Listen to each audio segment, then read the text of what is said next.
Hello and welcome to my continued descent into madness. Fontaine has finally been released. Well, technically it was like 2 days ago. But I'm busy, so I finally don't have work, so I can stream this. So from what I've heard, this Archon quest is long as shit. And I'm not looking forward to it being long as shit.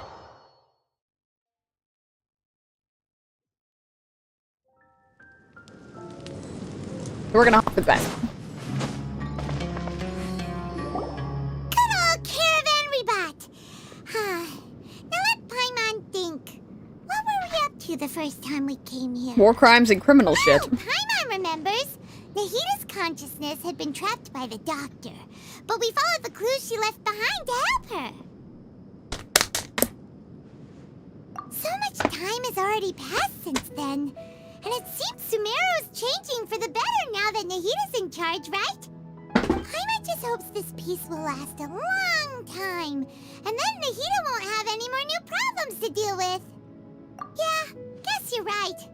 We somehow always find ourselves right in the thick of it. Who knows what will happen next?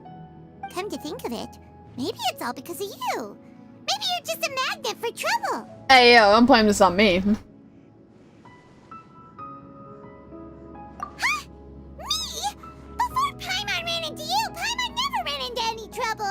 At most, when she was super tired, Paimon got caught in some strange whirlpool and sucked out into sea. And even then, you fished Paimon out. Anyway, for Nahita's sake, maybe we should think about heading to our next destination for now. Ah, look who it is. Hi, Running dear. into you in a place like this? I can see you two still love wandering around. Oh, it's Dia! Since when are we just wandering around? We're usually taking care of some serious business. Even though it may have nothing to do with our journey.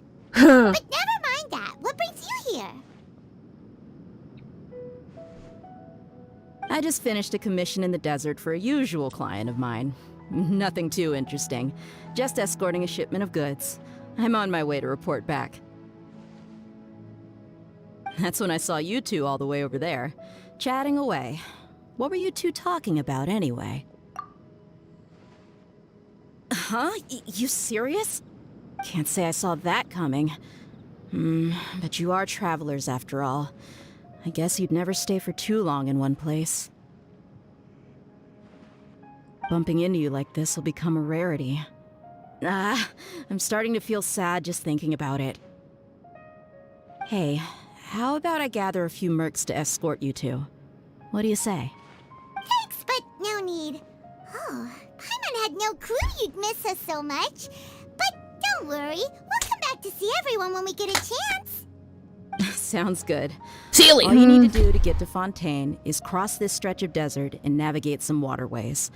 Knowing you two, I'm sure it won't be anything you can't handle. So, when are you leaving? Oh, wait a sec. Paimon just remembered there are still a few dishes in Sumeru that Paimon hasn't tried yet. And we're leaving now. Now, where's that list Paimon made?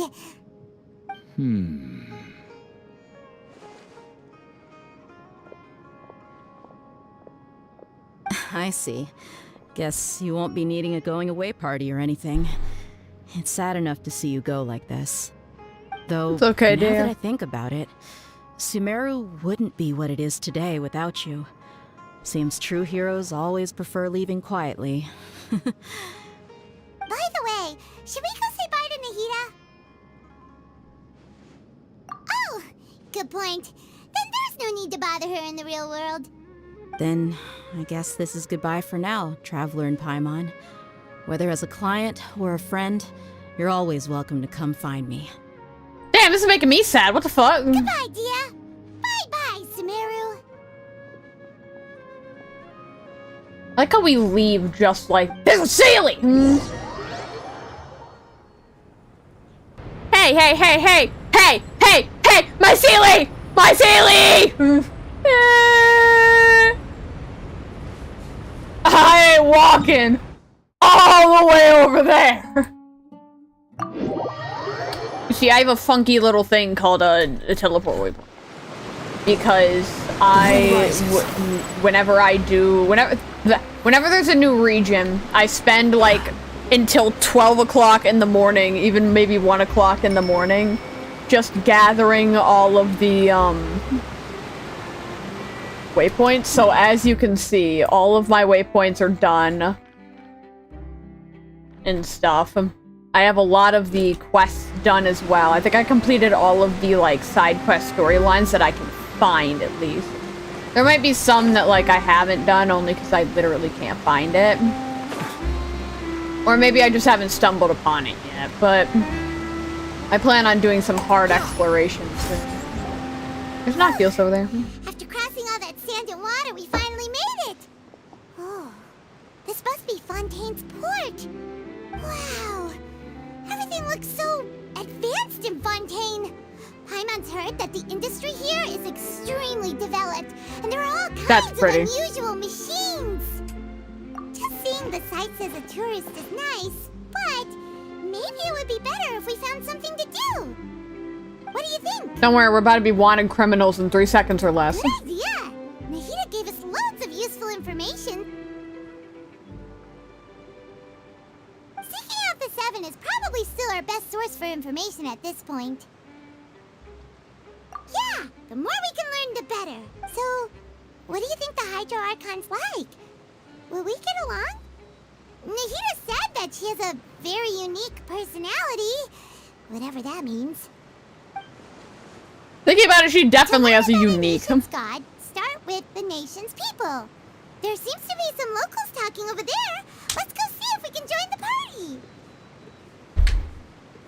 I'm gonna tell you this, my first, like, incident with a Fontaine person was him immediately talking shit. If you ask me, it's a tragedy how things ended for him.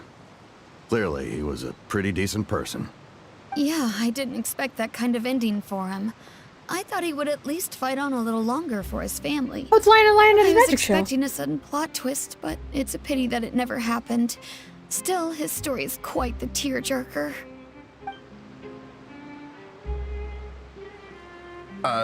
Excuse me. Can I help you two? I couldn't help but notice you standing here listening. Hi.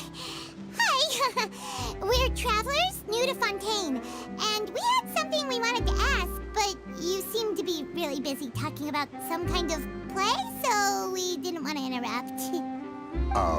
Play? Oh, no. We're talking about something that really happened. In fact, it's a case that was just heard a few days ago. Damn. Really? Like, a real trial? But the way you were talking about it and the words you used just now made it sound like some kind of story. Well, good tales are often based on true stories, aren't they?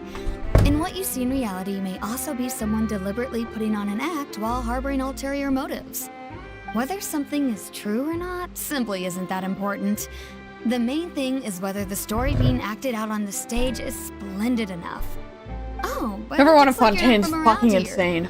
You probably don't know that the Fontaine Court of Justice is called the Opera Epiclese, or more commonly known as just the Opera House.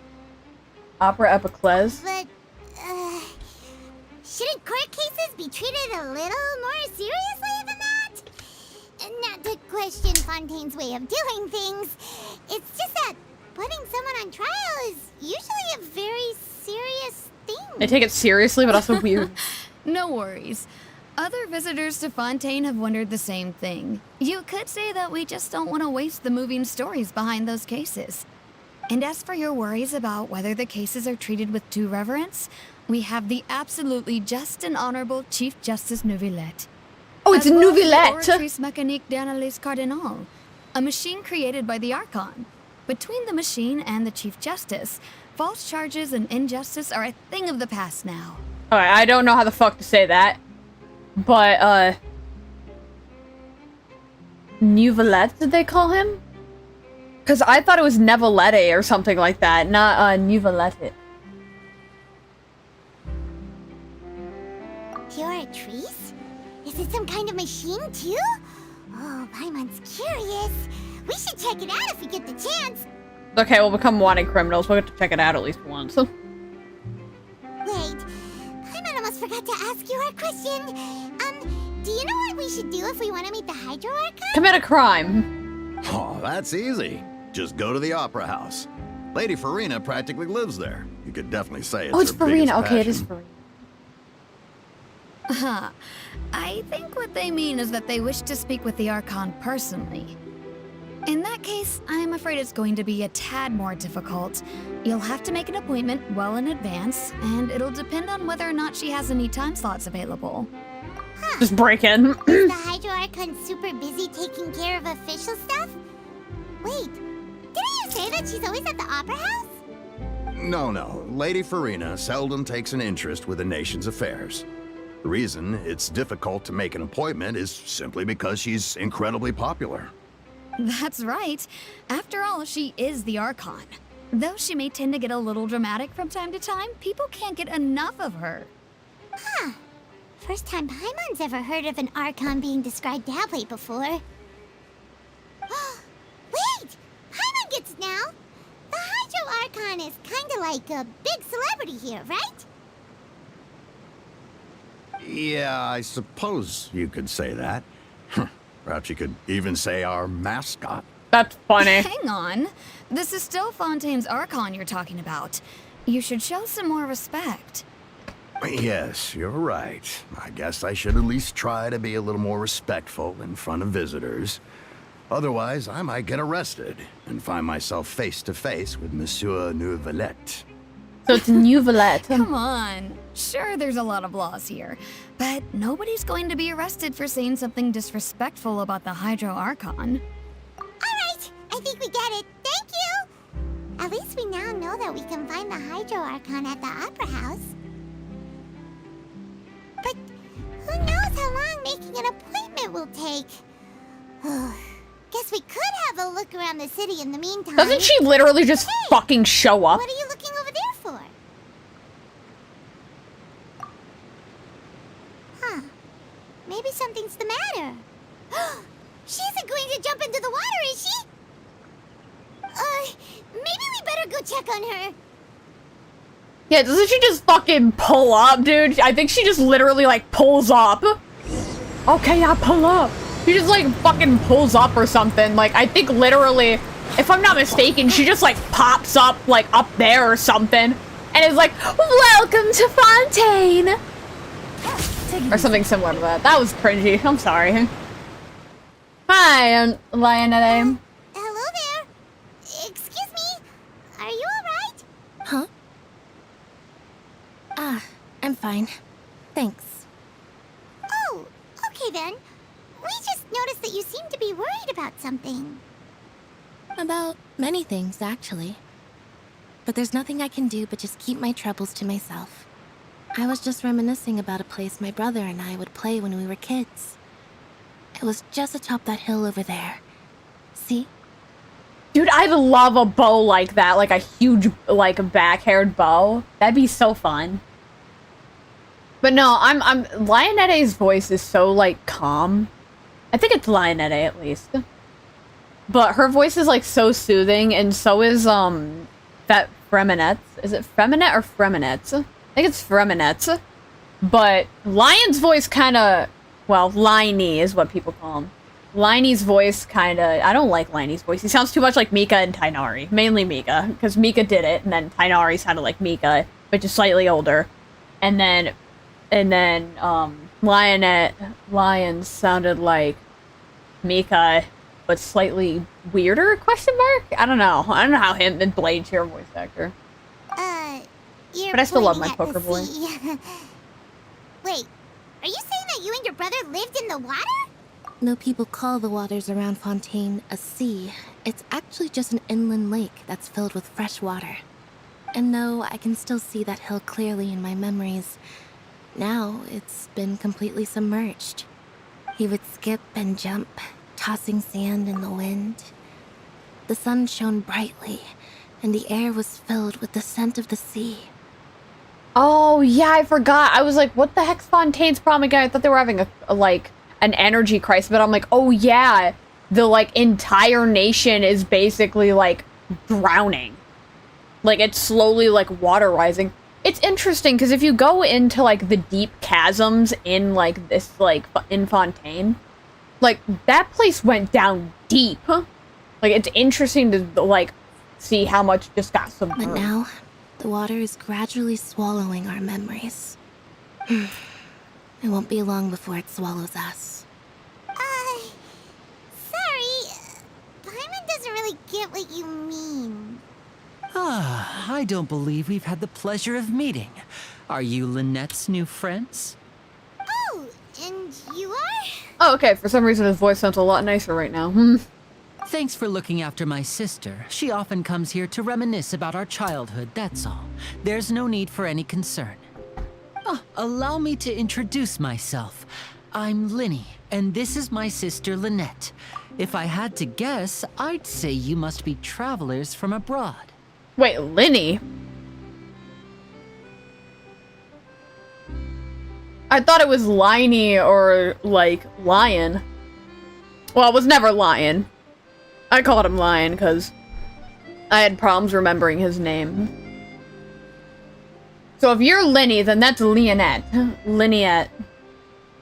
Liniette? And Linietti? I didn't hear what he fucking said, damn it! Nice to meet you. Paimon is Paimon, and this is the Traveler. We just arrived in Fontaine. We were just talking with your sister. Even though we didn't really get what she was saying. Oh, I don't have it on order. I see. It's unusual for Lynette to be so willing to talk Lynette. with anyone. In fact, she seldom speaks at all. I'm usually the only one she ever talks to. Oh, really? And Then feminine. you two are just like us. Paimon's always the one talking for some reason.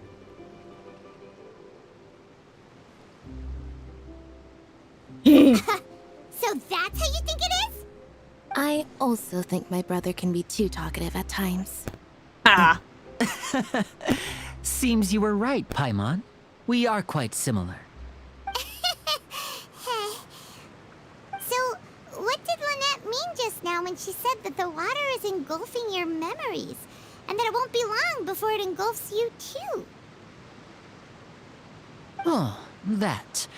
It's from a prophecy that's been circulating in Fontaine for some time now. Well, I suppose prophecy isn't exactly the right word, because that implies a certain amount of uncertainty. There's no doubt about what's happening in Fontaine now. Where to begin? Wait, doesn't she appear right now, Farina? Let's put that question on hold for a moment. We still haven't formally greeted each other yet, have we? Did all the introductions earlier not count? Hello, traveler.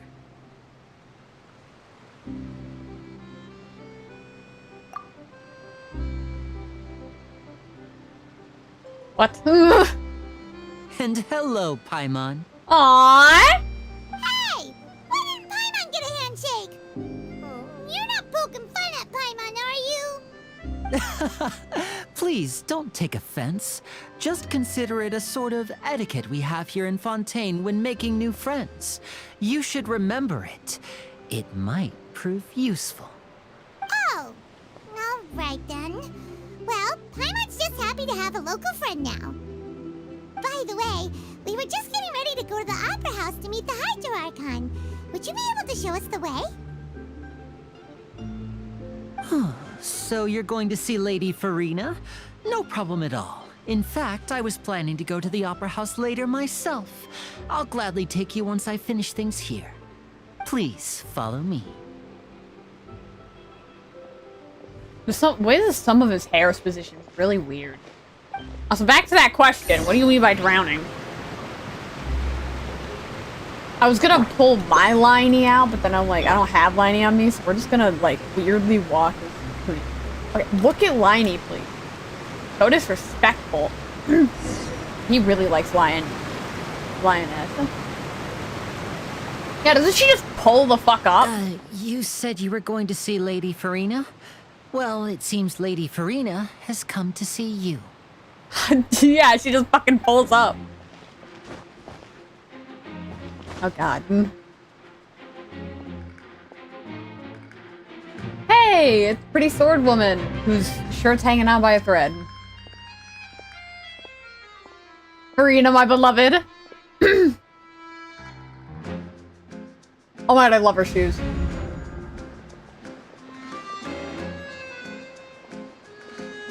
Huh. So, she's the Hydro Archon? But how did she know we were looking for her? It's a goddamn Archon. My dear people, rich and poor, those with cup in hand and those with nothing at all. Oh my god, I love her. Raise your glasses in celebration. If you don't have one, then just raise your hand in lieu.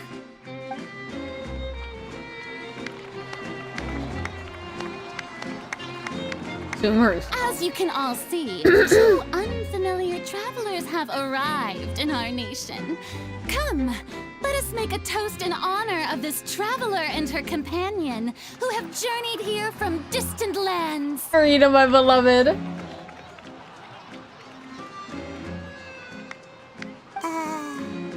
Is she talking about us? No shit.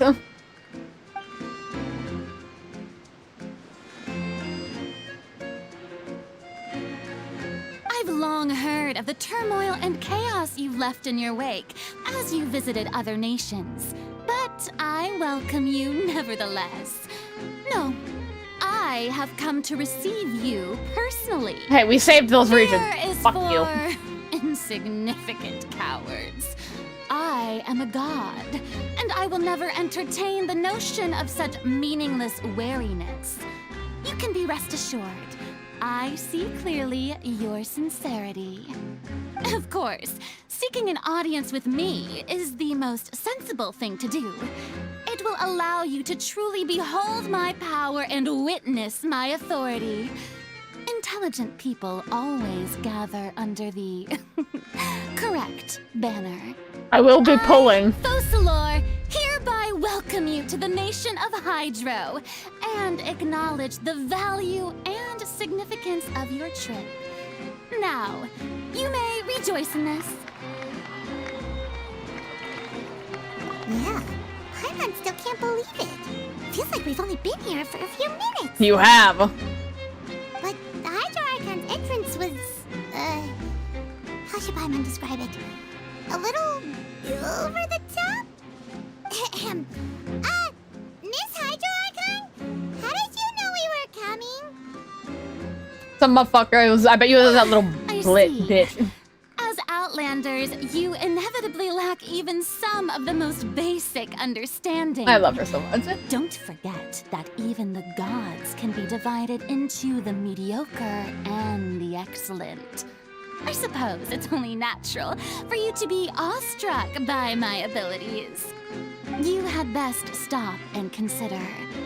Do you really have the noble qualities and etiquette necessary to communicate with a god? I fucking knew it was him! All it takes is a flick of my finger for me to know everything about you. Whoa. Talk about sounding high and mighty. Why did they make my wife such a fucking narcissist? Oh? What's with these looks? Perhaps the welcoming ceremony still isn't enough? What else should I say then? Is she waiting for us to start talking? Wow, I didn't expect to see Lady Farina here. What a surprise! Wait, does this mean they're the legendary blonde traveler? How did I not notice before? Hey, what's all the commotion? Oh, is that Lady Farina? Is there some kind of drama going on? Of course. That's the blonde traveler, the one all those stories are about. Lady Farina came here to personally see her. Oh, I bet this is going to be the duel of the century. Sorry, wife, but I'm gonna win. I've got to see this. I knew Lady Farina would never disappoint.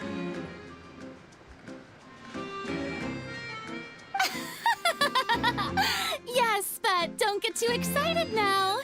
My dear believers and spectators alike tend to get quite rowdy. Despite the noise, I've come to tolerate all their ruckus.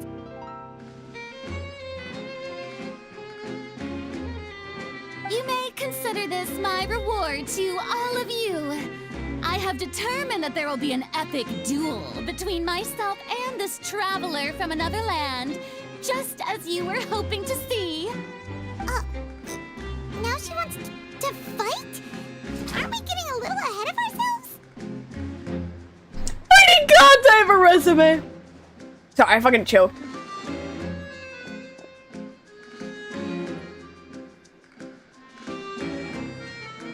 I ain't even using that strong of a sword. Are you not afraid? Might I remind you that this is a duel against the divine? I've done this before. What are you trying to do, traveler? Provoking a god in front of her people? Oh, she has a nice voice. Stand down, Clorend. I Chlorine? admire her bravery. I thought it was chlorine. Few have the courage to draw their sword against a god. She is obviously a true warrior. Unfortunately, people nowadays only crave to be thrilled, and a mere duel will not slake their thirst for excitement. Oh, yeah, she's right. Just a duel wouldn't be all that interesting. On Araneus, criminals are always requesting duels to defend their honor. They're getting a bit old, to tell the truth. You see. Then, as the god of justice, I shall face this traveler in another kind of duel. A duel in court! Whoa, all right! Now that'll be worth seeing! The fuck are we being, like, sentenced for? You can't sentence me for another nation's crimes that were already, like, passed off. Right. This is Fontaine, after all. Such a grand opera house, it would be a pity not to use it. Why do you care so much about the crowd's reactions? Seems you've spent a little too much time in the opera house. You're talking shit to a god. Besides, how exactly do you plan to have a duel in court? You mean you're going to put us on trial? Literally just pulled up. Oh, we have reason to put you on trial. It's obvious, isn't it? No. According to Fontaine law, no one is permitted to release any flying objects within Fontaine city limits during the first 3 days of each month. You are clearly guilty of violating this law, no? The fucking parson. So that's what they've done wrong. That's our Lady Farina. No one knows the laws of Fontaine like she does. You call that obvious? What kind of law is that? Wait, flying object? You mean Paimon? Precisely! Now, if you two have no objections, then in the name of the Hydro Archon, I order your arrest. My apologies, Lady Farina. I don't mean to spoil the fun, but if you would allow me to interject, I don't think that Paimon here meets the definition of a flying object. You tell her, Linny! Finally someone who's not crazy. How could anyone call Paimon a flying object? Ah, great magician Linny, my beloved citizen. I'll permit you to object, but how exactly do you plan to prove your claim? As a magician who just rained on your parade, I naturally should shoulder the responsibility of saving the show. So, with such an audience gathered here, allow me to perform a trick for everyone.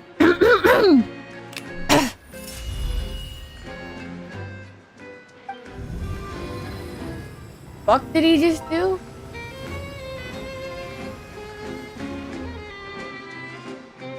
Ta-da!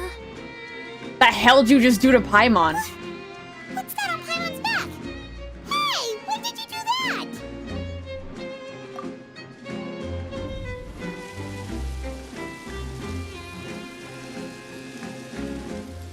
Oh, he patted her on the back. There. As you can all clearly see, Paimon should be classified as, well, something like a balloon. This rope has been in the traveler's hand all along. It was just that no one could see it before.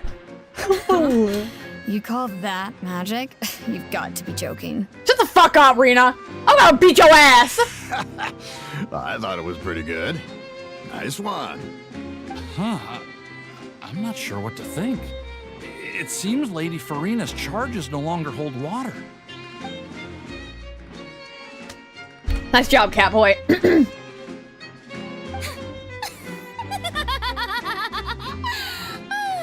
I love my wife. Amusing.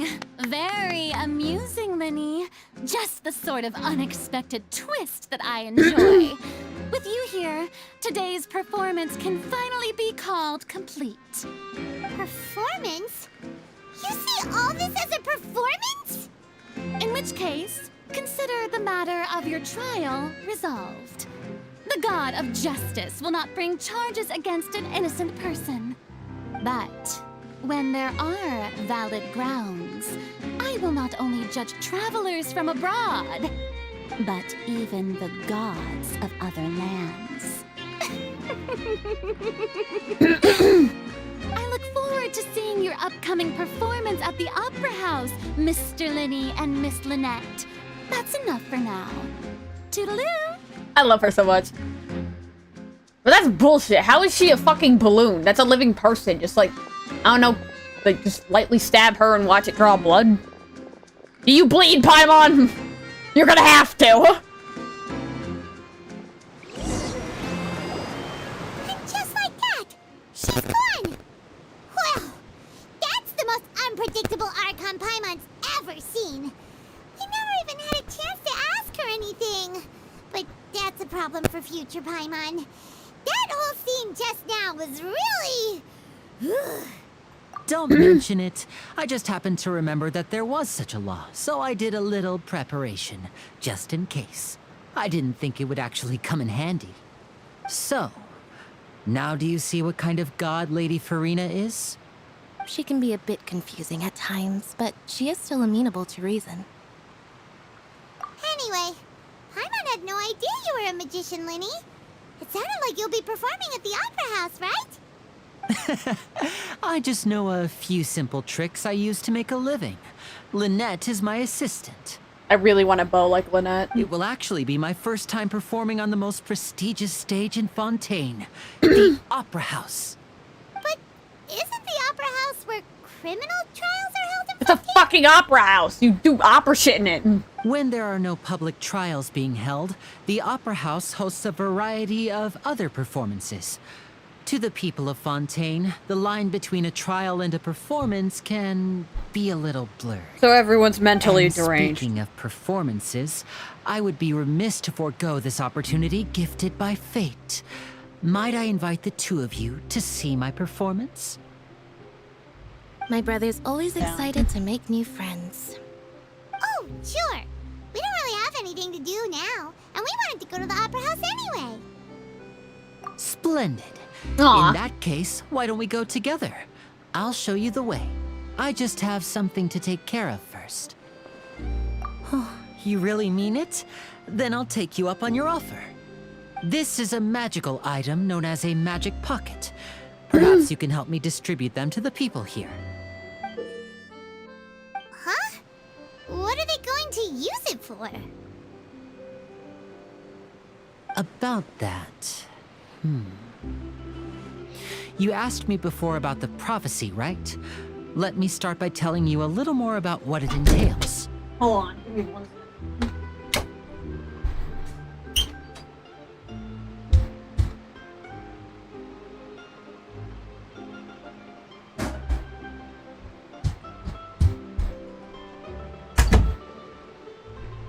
And back. Sorry about that. I'm not sure exactly when it began, but a prophecy has been circulating around Fontaine. It says that every person in Fontaine is born with sin. No matter how the nation of justice holds trial after trial, this sin cannot be absolved. Until one day, the water levels in Fontaine will rise, and the sinful people will slowly be drowned. In the end, the people will all be dissolved into the waters, and only the Hydro Archon will remain, weeping on her throne. Only then will the sins of the people of Fontaine be washed away. Jesus. That sounds pretty gloomy. Why are people in Fontaine born with sin? What is that supposed to mean? There are lots of guesses.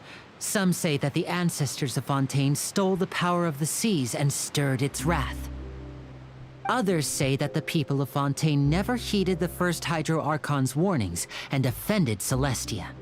But here in Fontaine, evidence is what matters. There hasn't been concrete evidence for any of these claims, so they can only be regarded as conjecture. If even the people in Fontaine don't know what sin they committed, wouldn't it be better just to ignore the prophecy completely? Why bother feeling guilty all the time? That's exactly what the people did at first. But in the last few years, the water levels in Fontaine have actually started rising. Many places have already been completely submerged, and now lie beneath the sea. Many people carry on with their lives as before and shrug it off as a natural phenomenon. But my family and I think that the people of Fontaine shouldn't ignore the possibility, which would end up sentencing them to death. We hope that at least the people who reside near the waterfront can move away before it's too late. So, we've started distributing magic pockets to them. As a magical item, these magic pockets have astonishing capacity. I'm sure they will come in handy when people are moving their belongings. Bro's so sweet. Paimon gets it. It's like preparing for a rainy day.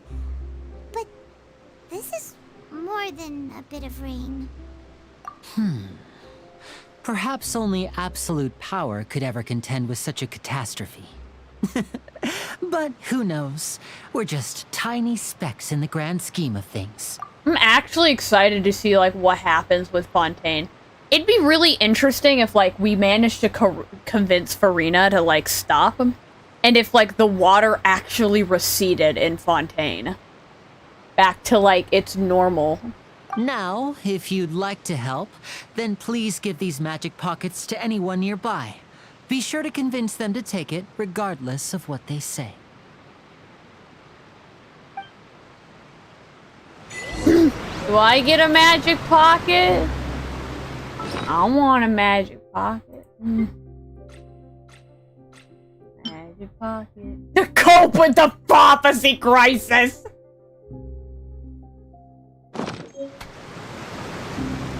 Oh, and... What's this? So you also believe in the prophecy. Keep it. I won't have any use for it. What? You mean you don't believe in the prophecy? No, I believe in the prophecy. But I also believe in another story. The story says that people once lived in the ocean. They were one with the ocean and couldn't live apart from it. But as time wore on, people desired to live on land and developed blood vessels, encapsulating the sea within their bodies. Thus could people set foot on land. That's actually really... If you ask me, when the water rises and takes us all, it'll be like we're going home. Oh, we hadn't heard that one before. But people can't live underwater. They'll die. You should probably still take it. All right, I'll take it. I guess I just feel that being dissolved into the water doesn't necessarily mean death. That was easy. I could gaslight all of these people very easy. I don't have to give one to that bitch, do I? Yeah, where's Lion and Lionette? Nowhere to be seen. Is that him? Hi, random dude. So you're the blonde traveler that everyone's been talking about. Oh, you're the one dude. My apologies for not recognizing you earlier. Oh, a magic pocket? Seems you really thought of everything. I guess it's better to prepare for the worst and hope for the best. Thanks. Please, also thank the magician on my behalf when you get the chance. If there's two things I like, it's magicians and poker cards. So, like, this is my fucking region, bro. This is my region. I fucking refuse. I refuse. That better not be who I think it is. Oh, it's not? Okay, you're good. Here, have a pocket. I don't want that thing. Way I see it, if the prophecy's true, it's still gonna be a long time before the water can cover everything. Are you sure about that? It only Life took is all a few about years to get where it living in is. the moment. What use is there in worrying about the future all the time? We'll cross that bridge when we get to it. You should still take it. You never know when it'll come in handy. Oh, all right, fine. Thanks. It's just that if I start moving, that means I've already given up on the life I have now. I'd really rather not. Maybe I'll have depressing it. Can I even go in this water? Can I dive in this water? No, I can't. You can't dive in this water. Interesting. If I drown, I'm not gonna be happy. Is it me, or is that stamina bar bigger than it used to be? Oh, you two have been here the whole time. No, you haven't. You fucking appeared randomly. I know damn well. Oh? You already handed out all of the magic pockets? That was fast. So, what did people have to say?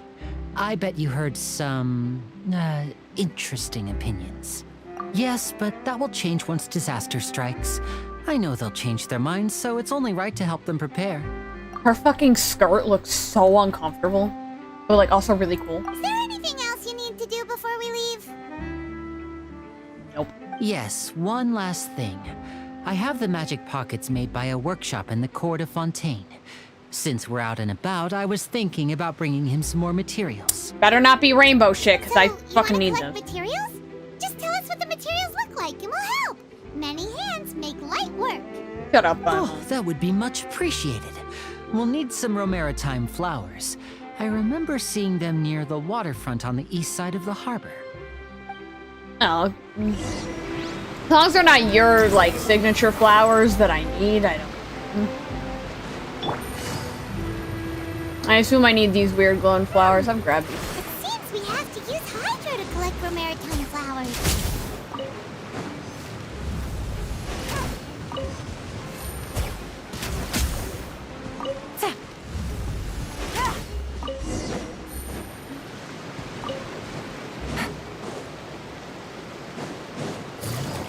I'm coming, Liney. I wonder what Lionette has to say. Oh, it just puts me into the quest You made regardless. quick work of that. I can tell you're an experienced traveler.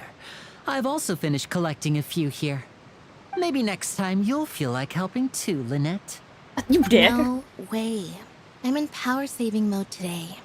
Otherwise, I fear I may not have any energy left for the performance at the Opera House. Fine. Though the performance is still a long way off. Now that we're finished here, we should get ready to head back to the court of Fontaine. So, we're going to the court of Fontaine before we head to the Opera House? Good. Paimon wants a tour of Fontaine's largest city and try... Food.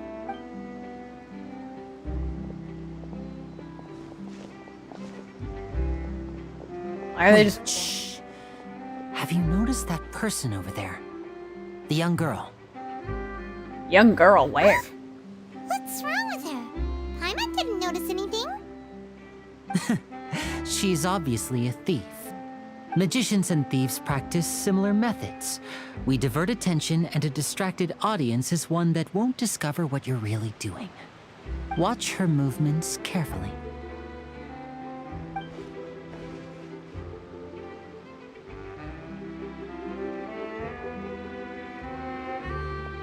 Oh, he's right! Shh, keep your voice down. We need to think of a way to catch her, but it seems she's very alert. Perhaps we should split up. You two can ride the lift over there and wait up top. I bet that'll be her escape route if she tries to run. All right, let's go.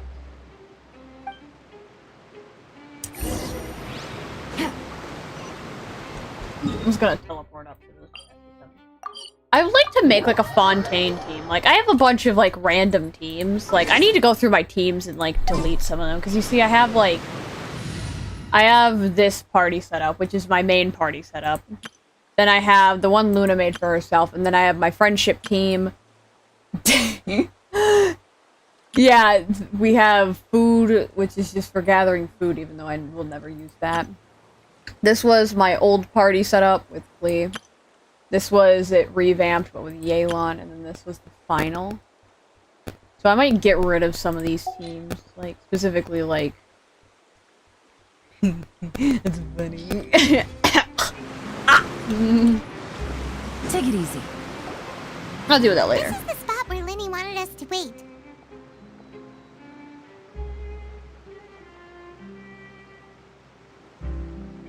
Oh, look! Isn't that her?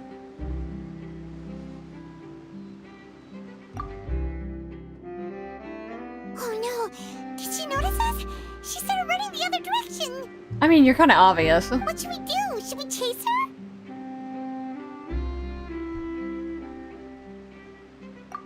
You're right. She might also be trying to lure us away.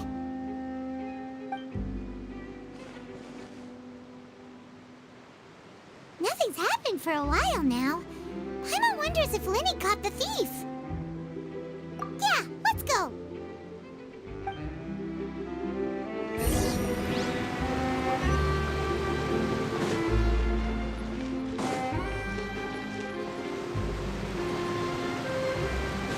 Bro was not that far away. Are you sure that's all she took? You should check to make sure you're not missing anything else. No, that was all. Oh, I can't thank you enough. I didn't notice a thing earlier. Anyway, I should be going now. Thanks again. Oh, were you returning what the thief had stolen? That's right. Pity I wasn't able to catch her. She distracted me by dropping the thing she stole on the ground. By the time I looked back, she was already gone. I saw the general direction she went, but Linny twisted his ankle, and I needed to make sure he was okay. How the fuck you do that? Oh, did you get hurt, Linny? Obviously. I'll be all right. It's just a twisted ankle, that's all. In fact, it's feeling better already. You need a If statue you want res? to play at being a hero, at least try not to get hurt doing it. Imagine what would happen if you managed to derail our performance as a result. You're right, you're right. Sorry, Lynette. Okay, I'm becoming more accustomed I with have this to voice. admit that the thief was even more skilled than I had anticipated. But at least we were able to get the stolen items back, so it wasn't a complete failure. What a slippery little thief. Guess things turned out all right in the end, though. Linny's initiative paid off. All right, let's put this little detour behind us. We should go to the court of Fontaine now.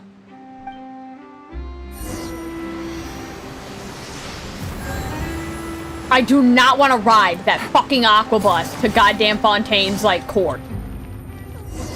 I've ridden the aquabus. It was a fucking awful experience. Please make sure you keep your hands and your thing in the vehicle at all times. I'm not nearly as good as the other one by the whatever the fuck. So, we ride this thing to go into the city? What an ingenious way to get around. People in Fontaine really know how to use water. That's it, right? This is an aquabus. It allows people to travel between several key locations around Fontaine. It's pretty convenient, but the ride can become a little dull after a while. The scenery is always the same. That's why it's better to travel with friends. I hate how they don't have, like, waypoints at all of the aquabuses, and the fact that the waypoints in Fontaine are kind of awkwardly scattered. So you mean it's still boring even when I'm riding with you? She ain't taking that level of disrespect. No, that's not what I meant.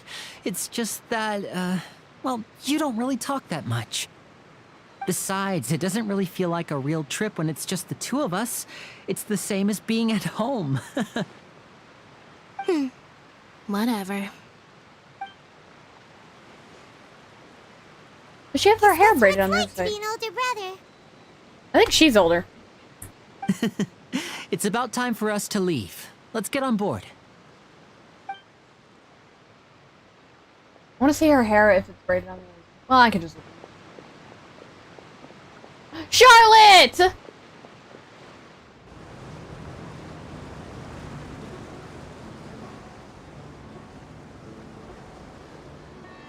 Huh?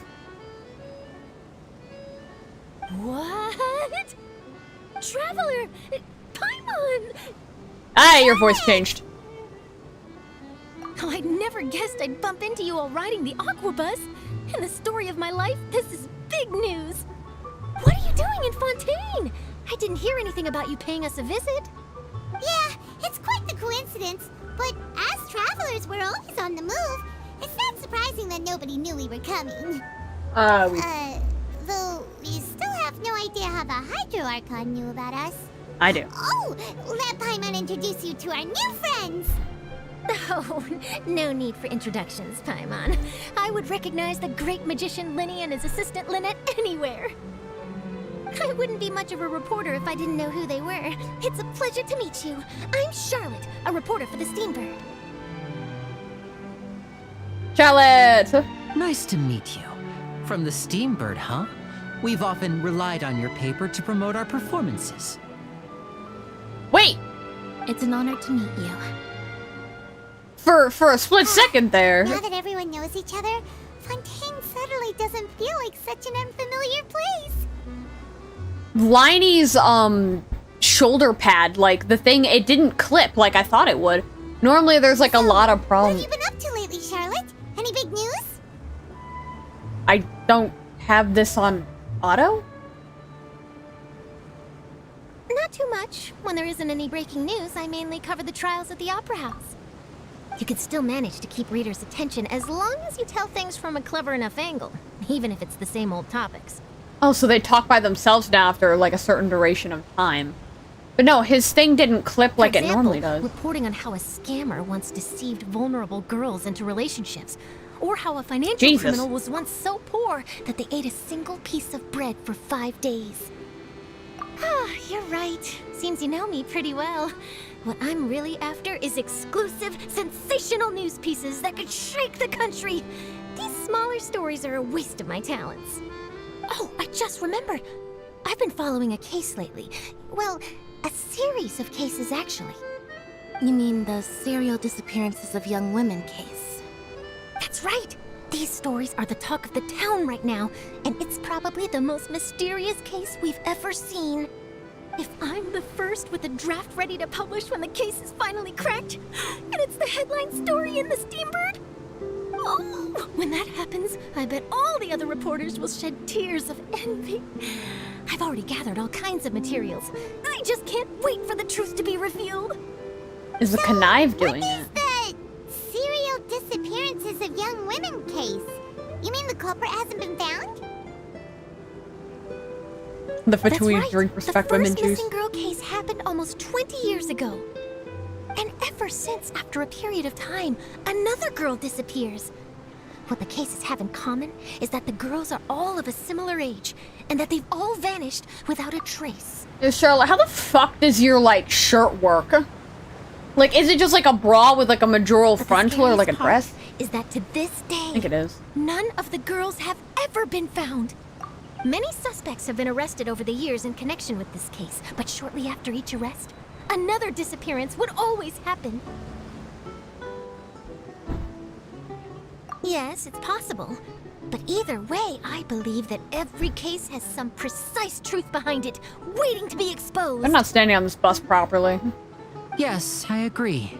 And at the very least, the family of those missing girls deserves some sort of explanation. I just imagined for a second what I would do if Lynette were to suddenly disappear. I'd pay any price to get her back, and then find a way to track down the culprit. Please don't imagine that, Linny. That actually happened. We learned that. Or maybe it happened. I'm not sure. Hey, we're almost there! Look! That's not. Is that even the court? I don't think that's even the court. I think that's just like the, like, main city. The court is like at like the far back area of this Fontaine area.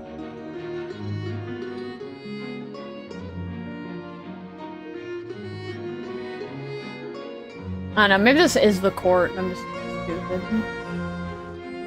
I wish there was like a waypoint like right here that we get, but we don't.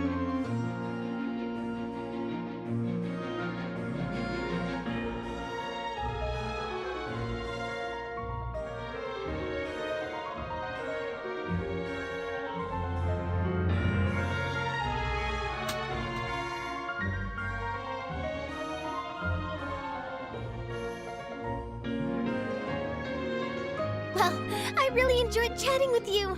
Life should be full of pleasant little surprises like this. Yeah, us as well. The ride went by too quickly.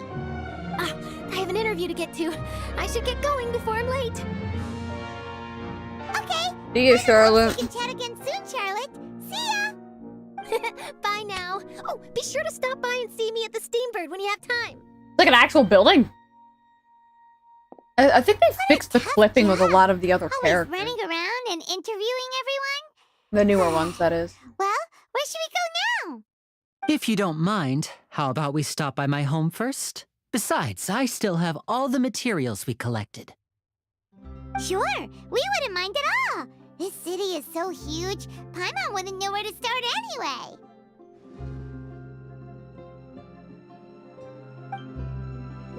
But no, I hate how, like, the waypoints are really weird. Or do we just try to teleport into his house? Knock, knock, motherfucker.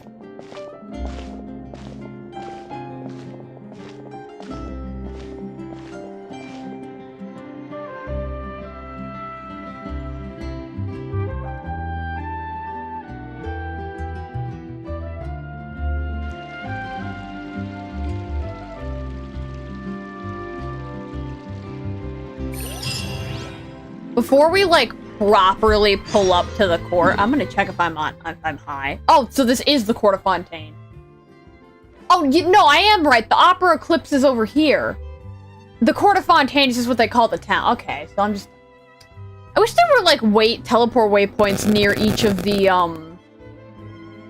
like, the docks for the different areas, but there isn't, which is weird to me. Before we actually end up going to the court, I'm gonna end up, like, quickly going to the bathroom. Take it easy. Because I know, like, once we enter the court, there's, like, a lot of fucking cutscenes in the court. Like, a lot. There's cutscenes, there's backstories. I think Liney might have a cutscene or so in his house, but I'm not exactly sure. It's Freminette! This is our current abode. Ah, Fremine, you're home. Oh, it's Freminette? Where did everyone else go? I have some new friends that I would like to introduce. Oh, they all just went out a moment ago. He's not the first character with freckles. I see. Everyone is getting busier now that Father will be returning soon. I suppose that can't be helped. Allow me to introduce you to my little brother, Fremine. He is a phenomenal diver. Hello. I like his voice. His voice is nice to listen to. Nice to meet you. Paimon is Paimon, and this is the Traveler. Oh, you sound very proud to have a diver as a brother, Linny.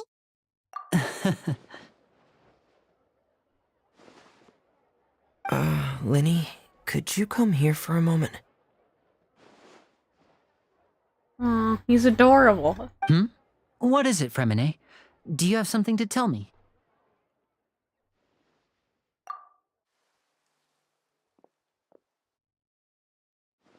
There's no way you can't overhear from there. Oh, so his cryovision's down there. Okay, I see. Is everything all right? Oh, it's nothing. We were just discussing a little housework. Sorry for the interruption. Oh, before I forget, the Traveler and I collected more materials to make magic pockets. Were you able to get any, Fremine? Yes, I went diving and gathered lots of materials. I was about to give them to you. That's our Fremine, always quick with the underwater work. All right, I'll take these to the workshop. I like how they all like each other a lot. Like, I figured they'd exclude him or something. Oh, it's raining now. That fucking dude!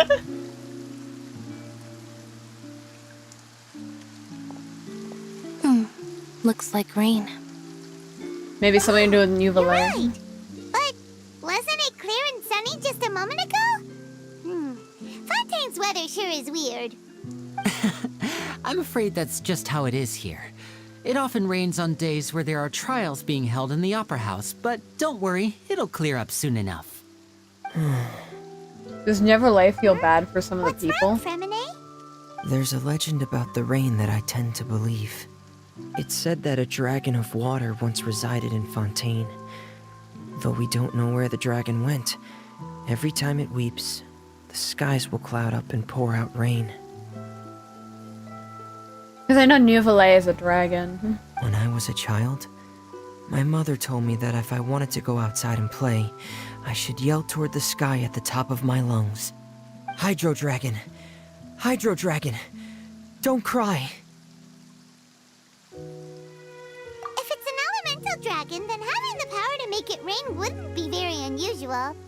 Let Paimon try something. Hydro Dragon, don't cry! It's so fucking cringy.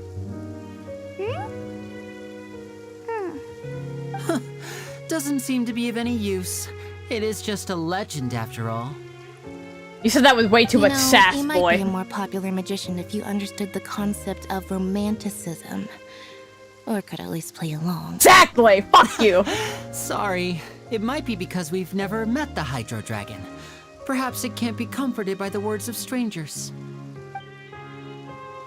The clipping seems to be a lot better. I don't know, Liney's cape seems to be having good, like, clipping. It rained for longer than I suspected. Oh, it's already getting late. Was there something you needed to do,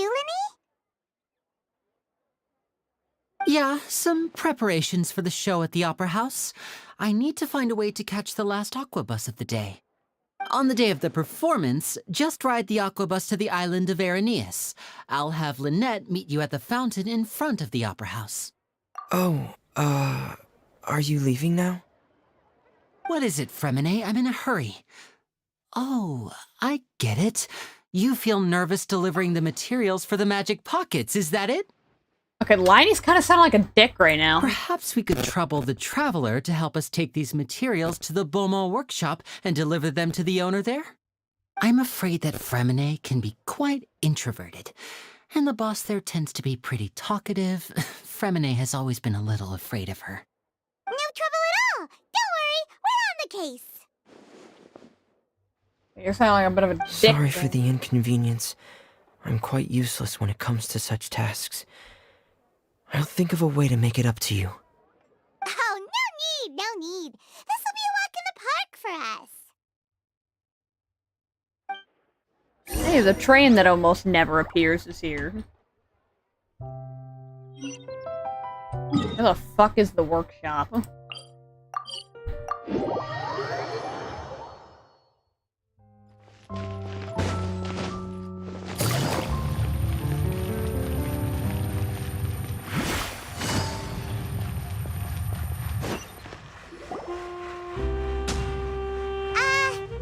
Hello?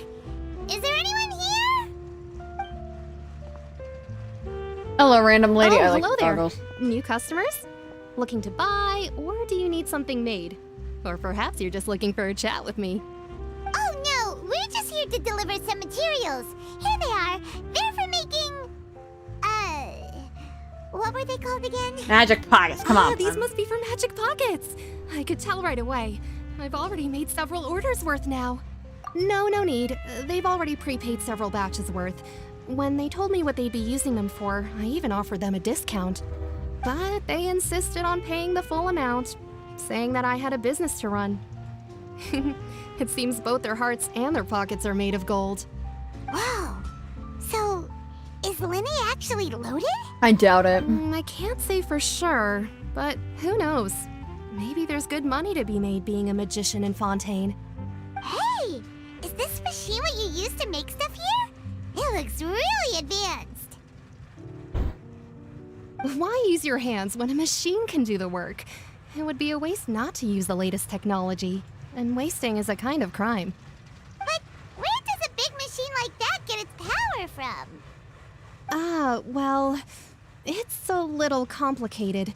I'm not sure I can put it in layman's terms for you. But basically, everything we usually use here in the city is powered by indemnitium. It's a type of energy that's produced from trials. Huh? How can trials produce energy? Well, I'm not completely sure of all the details myself, but basically, When a trial is in session, the Oratrice Mécanique d'Analyse Cardinale harvests people's belief in justice and converts it into energy to be used all around Fontaine. So I'm not that's pronouncing what its that. other function is? Paimon heard that the Oratrice was created by the Archon to make judgments. But Paimon still doesn't get it. How could something unreliable like people's beliefs be turned into a stable power source for these machines? Oh, yeah! So that means the Hydro Archon relies on the machine to take the energy created by belief and turn it into power for all of Fontaine, right? Even though I've never heard anyone really put it that way before, it sounds like it makes sense. Besides indemnitium, we have another type of energy called pneumosia. It isn't produced by the power of the Archon, but it is unstable by nature. Even now, it still cannot be widely used by civilians. I thought I'd find you hard at work, but here you are chatting the day away. Who the fuck are Since you? you're already talking, I'm sure you wouldn't mind a few words with me. You again? Didn't I already promise you that I'd have the more I owe to Confrérie of Cabriere by next month? Why are you hounding me now? Yeah, but how do we know that you won't go running off by the end of this month? I want 50% today. Wait, no, 70%. I'm about to throw her in. You... Seems business isn't so great for the workshop. We've already finished our job and delivered the materials. Maybe now's a good time to leave? Hey, hold on. Before you go around trying to collect payments, why don't you settle your own debts first? Tartigle! If Confrérie of Cabriere wants to poach clients from Northland Bank, that's fine. But I'm afraid you still owe the bank a hefty sum of mora. So why don't we work things out between us first, before you get back to your little conversation here? You're from Northland Bank. But we said we'll pay Okay, everything this is we owe funny. next month. Why are you hounding me now? Traveler, Paimon! I didn't think I'd run into you here in Fontaine. Ignored. What are the chances? We're surprised to see you too. What are you doing here in Fontaine? You didn't want to stay in Snezhnaya? It's Tartigle! Long story short, I've already been in Fontaine for some time now, and honestly, things have been pretty boring. But it seems that fate brought our paths together today. Not only will I have some good friends here now, but ones who always seem to find trouble. Either way you look at it, it seems things are going to get a lot more interesting now. Pretty sure we'd want to avoid anything that you'd find interesting. Besides, our trip here has gone pretty well so far. Right, Traveler? Hey, you, Northland Bank boy. Aren't you The forgetting something? fuck you just call Don't him? interrupt. It's not often I run into the Traveler like this. Why don't you wait for me over there? You kidding? Aren't you the one looking for us? You really expect us to sit and twiddle our thumbs while you catch up with your friends? Yeah. Listen to me, boy. If you want your mora, fine. Why don't you come and take it? You gotta get your ass Hey, I dead! just said not to interrupt. Oh, by the way, Traveler, the last time I took Tonya and Tusser ice fishing, Tusser said, Hey! That's way over the line! All right, boys, let's see who has to pay up now! You're fighting a fucking harbinger. Can you at least let me finish one sentence? Fine. Though the bank told me not to get rough with our clients. We're about to get You're fucked. the ones who started it. This is an act of self-defense. You two will have to be my witnesses, okay? I'm sure this won't take long. We're about to get fucked.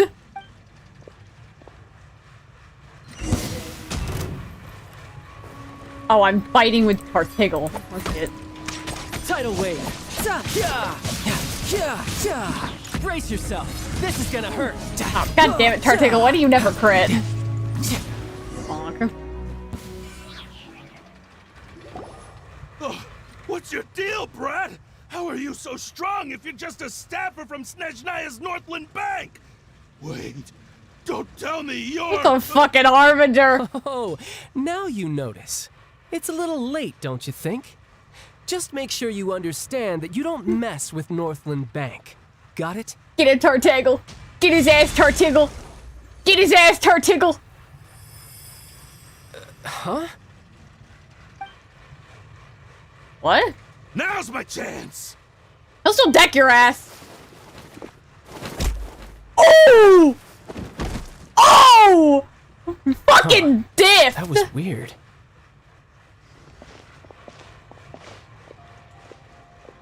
I'm not sure. It's as if I suddenly lost control of my hydro powers when I needed them. Maybe there's something wrong with my vision? Strange. How could that happen? First time Paimon's ever heard of someone losing control of their vision. Yeah, that's weird. Never mind. It doesn't matter. If I want to stay sharp, I shouldn't be relying too much on my vision anyway. Besides, I always have my delusion in case I need it. So what are you doing in Fontaine, child? I don't see its work for Northland Bank. It is.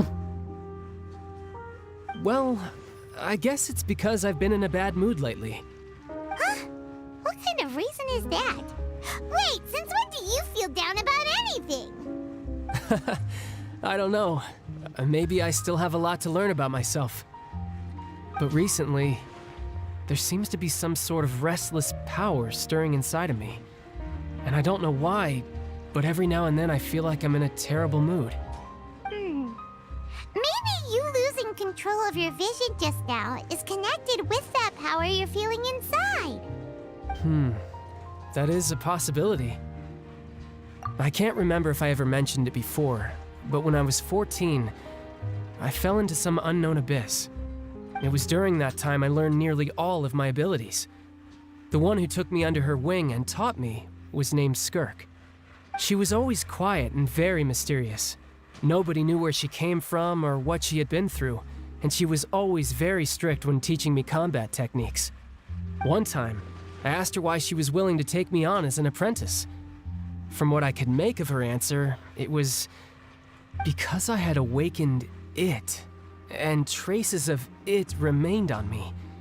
She said that all my combat training would be useful in the future. But what is it? What did you awaken? She never explained that, but my guess is that it's related to a dream I saw when I had just fallen into that abyss. In my dream, I was in the deepest depths of the sea, and the boundless seabed was all around me. But in front of me appeared a whale that was so massive, I felt like I couldn't breathe.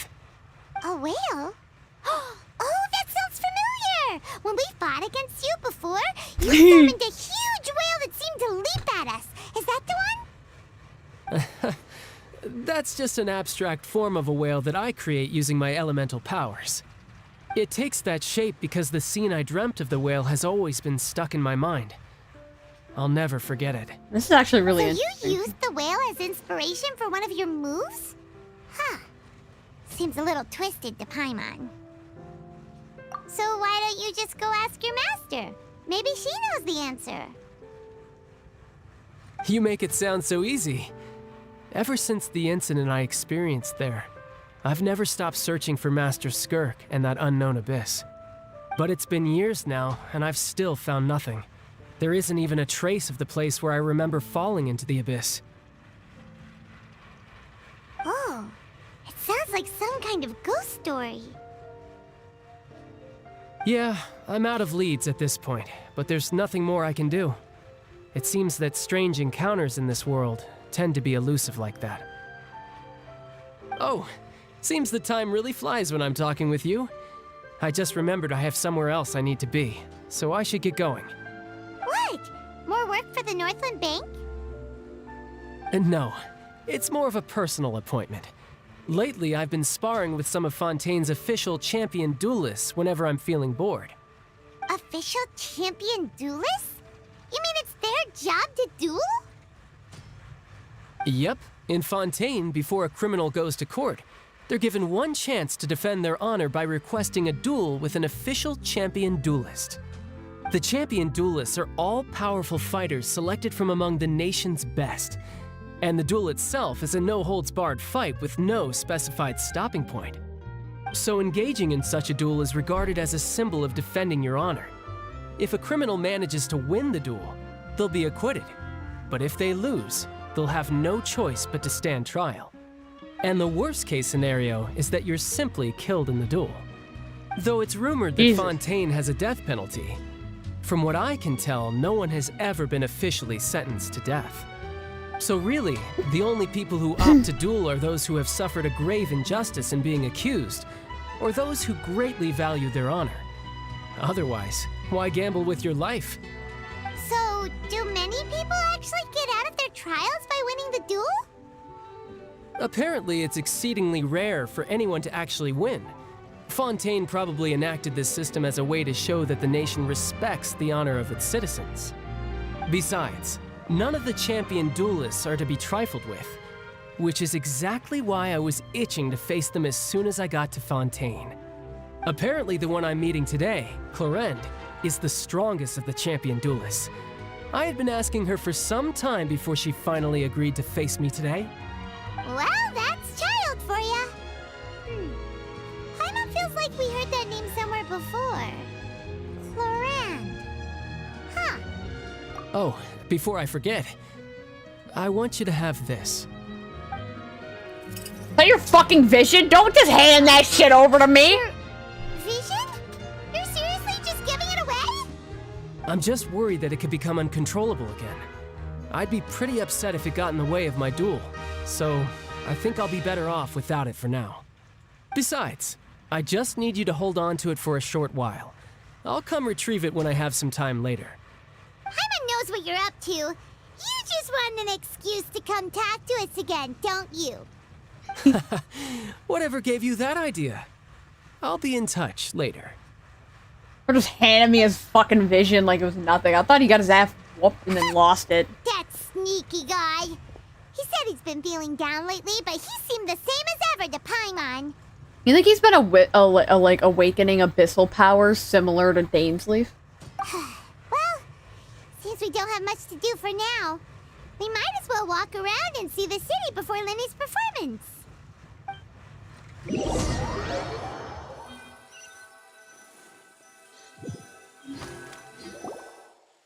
Wow! Who could have seen that coming? The reporter who was barely around for most of the story was the murderer all along! Sorry. Paimon was just surprised, that's all. Whew. Paimon never saw that twist coming. The murder mystery novels here are amazing. The whodunits here in Fontaine are a lot different than the light novels you see from Yai Publishing House. Both have their merits, but Paimon thinks this style of novels are more, well, novel. It's so exciting to reach the moment when the mystery is uncovered, especially in the one Paimon was just reading. You should buy a copy and read it too. Oh, sorry about that. Paimon will be more careful next time. Hey, shouldn't we be heading to the Opera House to see Linny's performance soon? It's almost time for the show to start, so we should get going. Linny said that the Opera House is on Aranias, so let's go ride the Aquabus.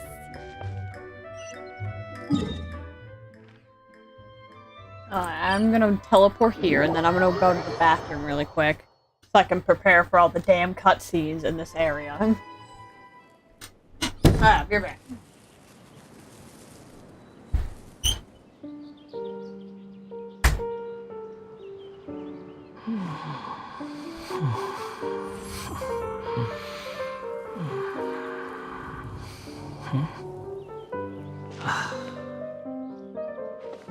Seems like the stories here never have a happy ending.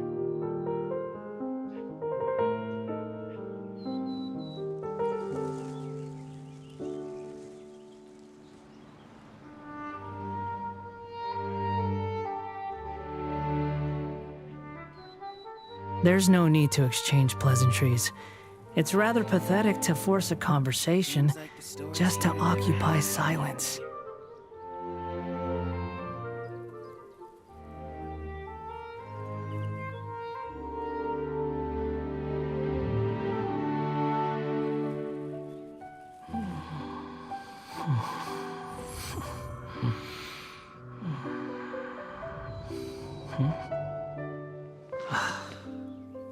Seems like the stories here never have a happy ending.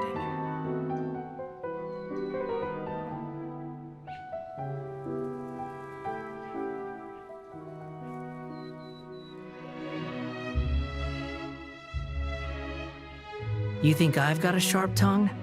I just tell it like it is. If someone can't handle it, maybe that's their problem. Seems like the stories here never have a happy ending.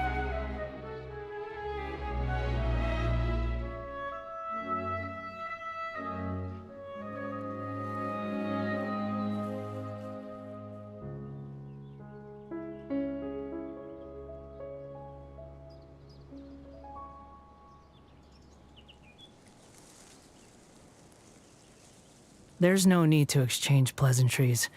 It's rather pathetic to force a conversation just to occupy silence. Seems like the stories here never have a happy ending.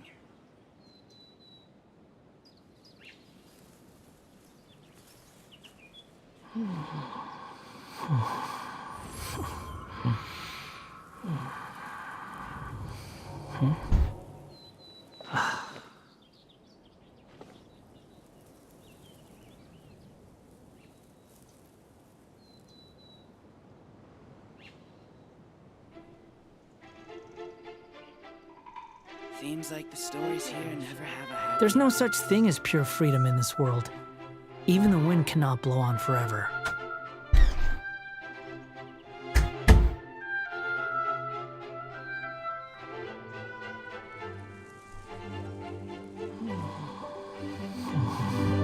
Okay, and we're back. Stop having emo boy hours with your damn note, your damn vision. Do I know that you get it as an item in your- do I just have Turtiggle's note?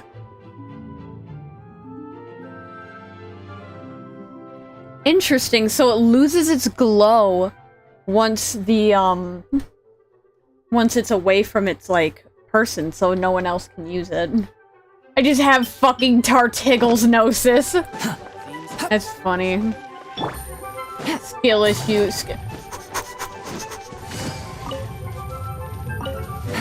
I'm having my elo throw by a tree. 1 second, this is rather important. Okay, anyway, back on track. Ah, it's one of the adorable thingies. Take it easy. What?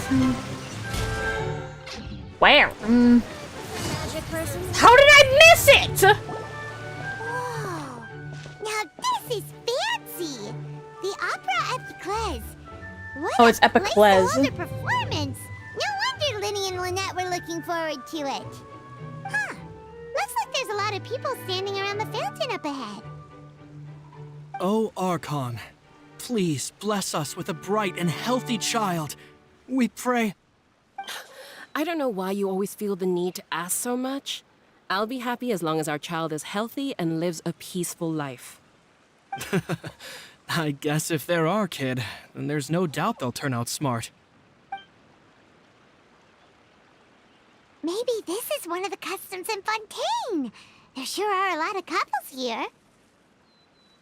I don't think Farina would care. Vache. What? What's wrong? Vache. Vache. Vache, this is Vacher. No, Paimon didn't say anything. Are you hearing things? Welcome to the Fountain of Lucine. All the water flowing through Fontaine converges here. It's customary for newlyweds to come here and wish for children. Ah! Lynette, you scared Paimon. When did you get here? He's been here. Lenny asked me to wait here for you, remember? Why is Paimon having so many memory problems? What do you mean? There are a lot of people here right now. Hey, you're not trying to scare Paimon, are you? Besides, it's the middle of the day. It's not the time for eerie things. I see. I might be able to tell you something that could help explain the voice you heard. In fact, you might not be imagining things at all. I suspect that what you heard is a result of your hypersensitivity to the hydro element. Others in my family have had similar experiences. It's because of her sensitivity to the hydro element? But what would hearing a voice have to do with elemental power? Oh my gosh, a rat. When do you cry, Paimon? Wait, what? What does that have to do with anything? Just answer me. When do you cry?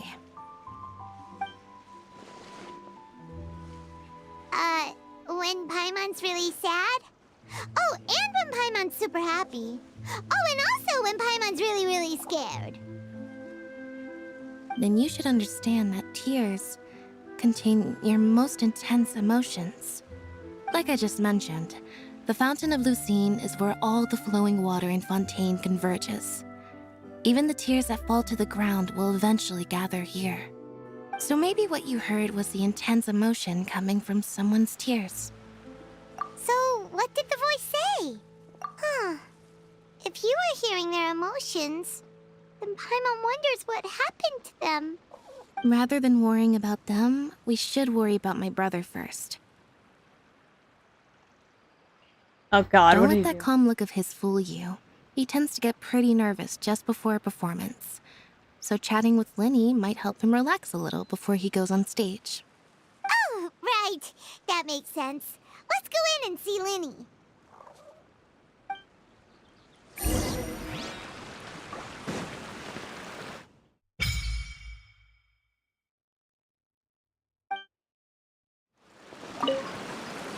I just want to check something.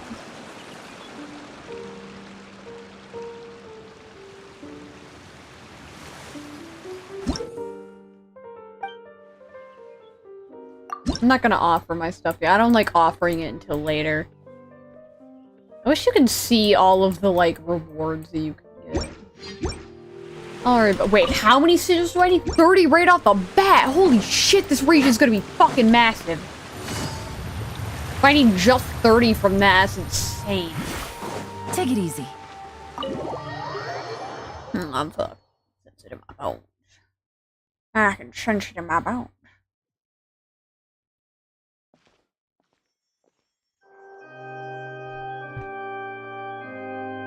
Traveler and Paimon, good to see you. I knew you two would come. Are you kidding? We wouldn't miss it for the world. We've been looking forward to it. I can tell, judging by how early you've arrived. But you're actually right on time. The audience still hasn't started entering the venue yet, which means now is the perfect chance for us to take you to the best seats in the house. Wait just a moment. I'll fetch the tickets.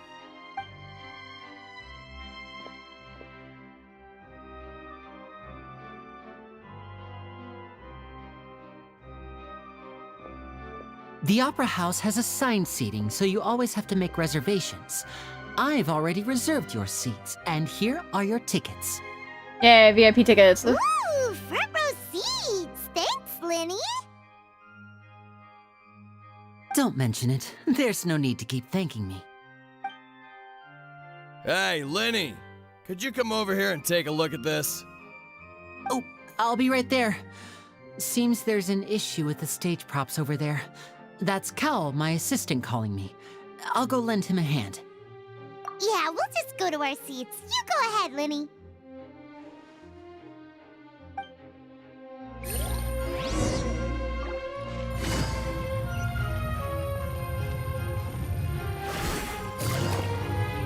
Holy shit, there's no money in here, is there? It'd be kind of annoying if they put chests in here, but I'd also understand. So, when in doubt, Scaramouche E-skill it out. God damn it. I didn't go high enough for his first shot.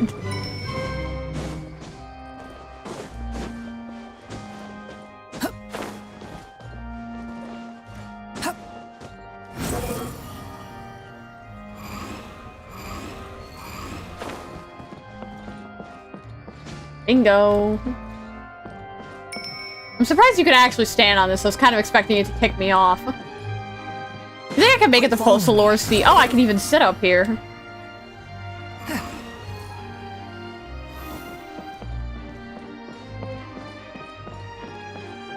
I'm not going to my assigned seat. I'm going to Farina's seat.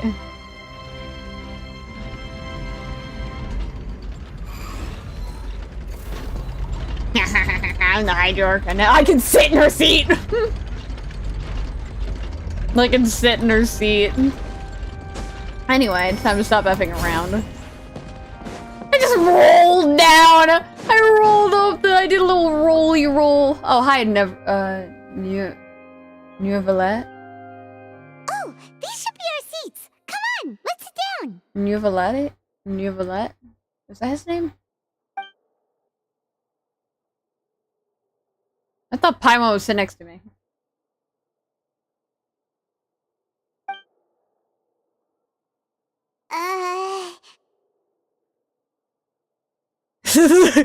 The way she looks back and forth. Hey,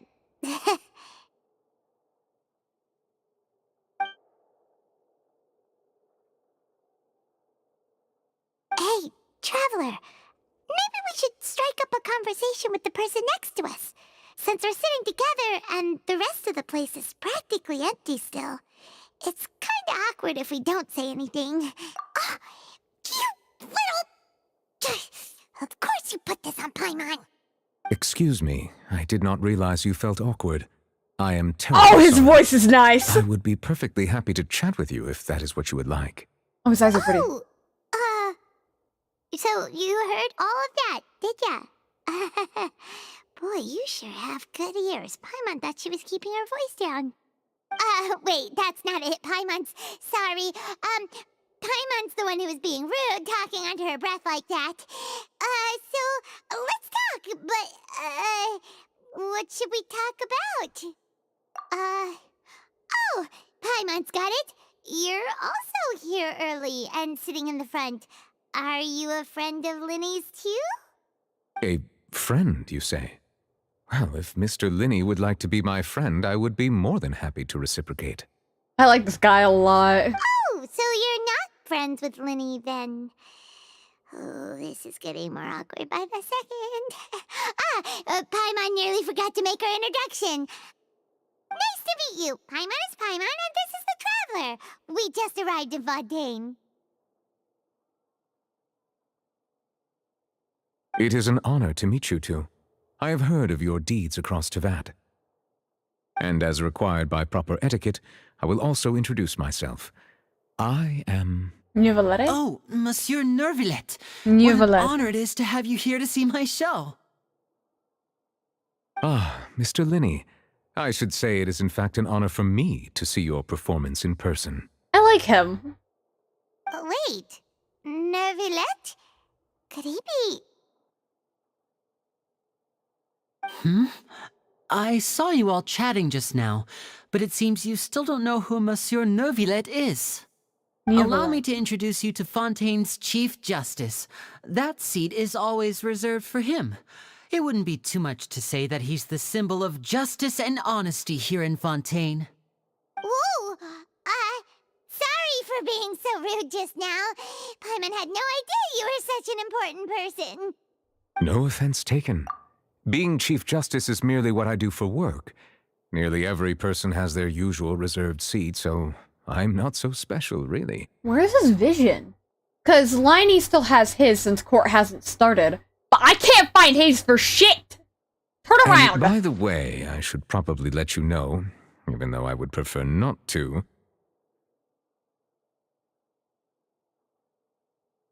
There's someone sitting up there in the VIP seats that has been striking a pose for quite a while now.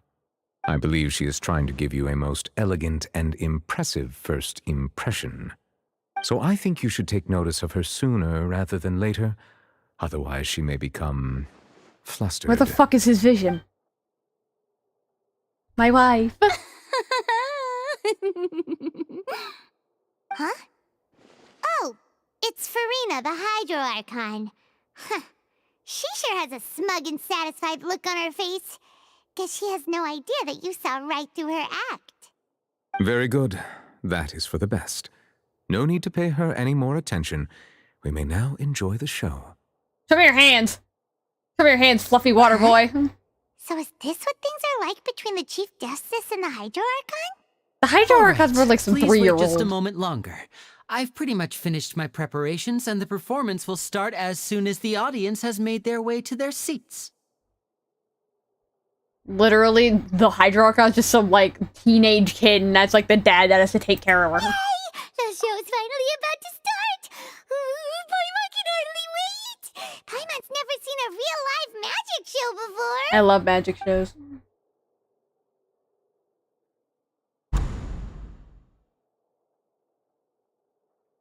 Guess the main character. Dude, where is his vision? Damn. Sorry. Paimon will try to stay quiet. I'm gonna say no. Welcome, one and all, to the Opera Epicles. I am the star of today's show, Linny. Hi, Brittany. I don't know if you're still here, but And over hello. here is my sister, Lynette, who will be working as my wonderful assistant. Please, let's give her a warm welcome. Guess the main character. Hello, everyone. I know she may seem to be a little sleepy right now, but that's just a sign that she's nervous. Whatever. Now, some of you may be thinking, two vision holders who can freely manipulate elemental powers performing magic is not true magic at all. So, I would like to take a moment to assure you that elemental powers will have nothing to do with what you will witness on the stage today. Are they gonna take them off? Both Lynette and myself have removed our visions for the show. That way, even the gods won't be able to help us. Oh, good point. That's what makes the show real magic. Now, without further ado, let the show begin. Lynette will now exit the stage to make some preparations. I know you might miss her, but don't worry. She'll be coming right back on stage momentarily. Perhaps in an unexpected way. I'm sure she'll be stealing the spotlight soon enough. Oh, and before I forget, there's one more thing I should say. You never know what can happen in the blink of an eye. I'm gonna mute for this. A magician's greatest skill is making things disappear or appear. The possibilities are endless.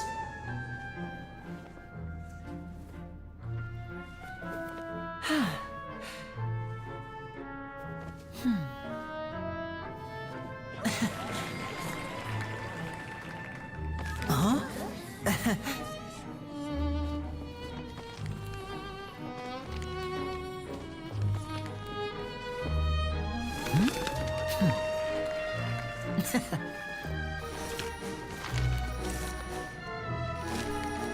But this isn't what you came for. These little tricks, you've seen them all before. So it's time for something truly extraordinary, don't you think? This one's a little tricky.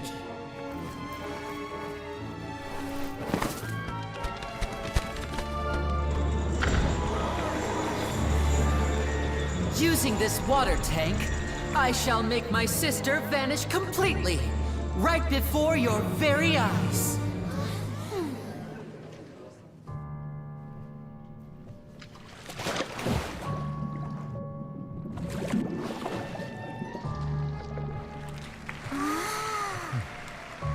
It's actually quite simple. She'll just turn into air bubbles and float right out of the top.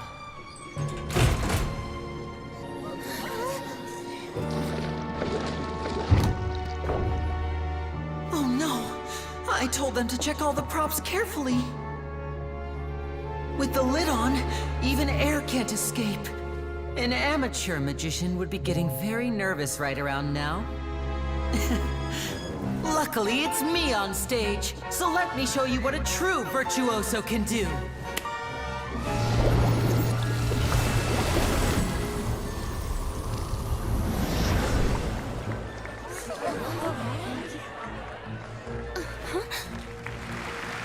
Lynette, are you still there? Don't go too far. We don't want to use up all our magic. Hi, I'm back. Uh-huh.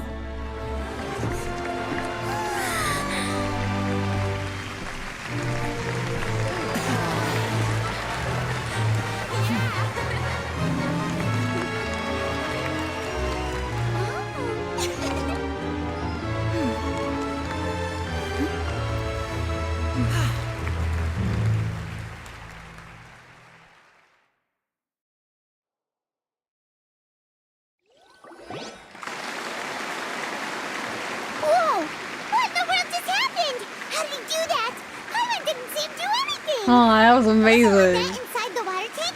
How did she disappear and then reappear out of nowhere? Come on, quiet down. He's having a crisis. If we could see easily through his tricks, then that would mean that his skills are still lacking. To appreciate magic, you should focus on the show happening on stage, rather than getting caught up in trying to see that which has been intentionally hidden. Guess you're right. Paimon couldn't believe her eyes when Lynette reappeared. Amazing! Thank you, everyone. I'm glad you enjoyed that performance. But our magical journey has only just begun. I've prepared even more astonishing surprises for everyone here. The magic of transformation and disappearance can go far beyond what you've just seen. I'm sure many of you are thinking that escaping the water tank was impressive enough, but Lynette is still my assistant after all. In which case, I have ample time to make all necessary preparations. So, for my next trick, I will require the participation of one lucky audience member. Please, if my assistants could bring out the magical boxes now. There are 2 boxes and only 2 boxes. One is here, and one is there in the aisle among the audience. Where did you get time to do that? I'm sure many of our clever audience members have already guessed our next magic trick. A swap! Our lucky audience member and I will each enter a magic box. After 1 minute, we will each emerge from the opposite box. Now please, everyone pay very close attention to the box you see here. Don't give me any chance to make a move. Wow! How's he gonna do this? How much? Hey, do you think this is all magic tricks, or does Lenny have actual superpowers? The lucky audience member will be generated by this random number selector. Where the fuck did you get that? It selects numbers entirely at random. Even I don't know who will be chosen to participate. Now then, let's begin. I bet you it's gonna be us. Let me see. Oh, row 7, seat 3. Congratulations! You now have the chance to experience magic firsthand for an entire minute. Please, come forward. My assistant will take you beside the magic box. I'm sorry, it might be a little cramped inside, but no need to feel nervous. We've carefully arranged everything for you to be as comfortable as possible. You don't need to do anything, but no matter what strange things may happen, don't come out of the box. If the magic is interrupted, who knows where you might end up? You might even find yourself in the Fortress of Meropide. Oh, okay. Poor thing. All right. Before I enter the magic box, there is one more thing I need to ask the audience to do. Could you all give me a countdown? Like this. 60, 59, 58. Just keep counting down. You can go a little faster or slower if you like. I won't be able to see anything in the pitch-black box, so I'll be relying on your voices to know when time is up. Oh, and no tricks now. If you quickly count from 60 in just 30 seconds, then I'll be in a tough spot. Ooh! Paimon kinda wants to count faster after hearing him say that! No, that won't do. I can see it in your eyes. You still can't be trusted. Let's practice together. Come on, repeat after me. 60, 59, 58. 60, 59, 58! That's right, perfect. Keep it going. All right, I'll see you all on the other side once you've finished counting.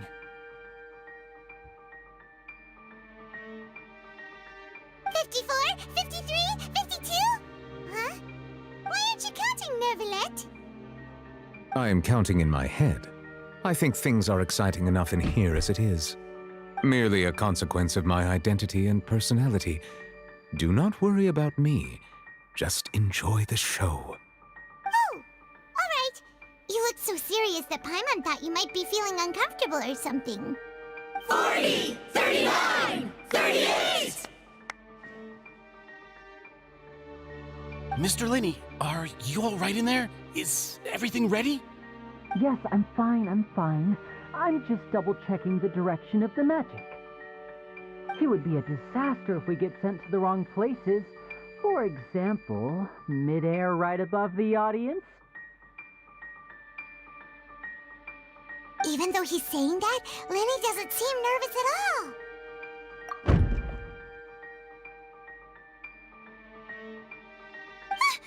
What was that noise? Did you hear it too?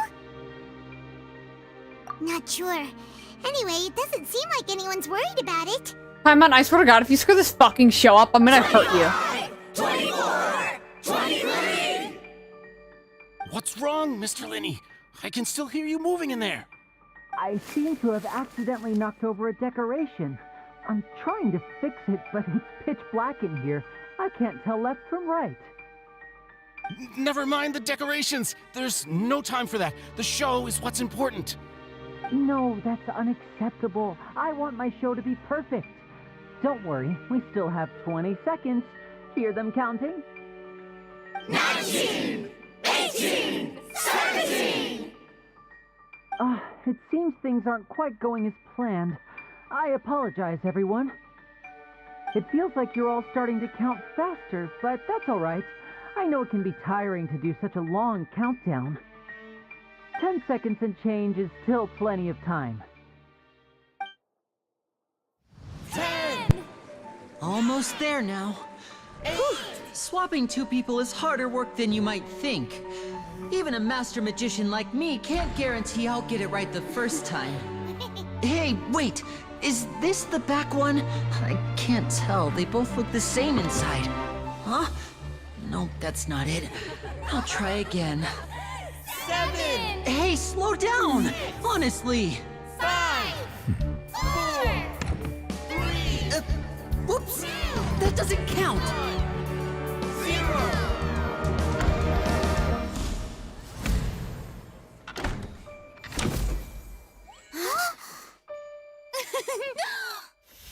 Ta-da!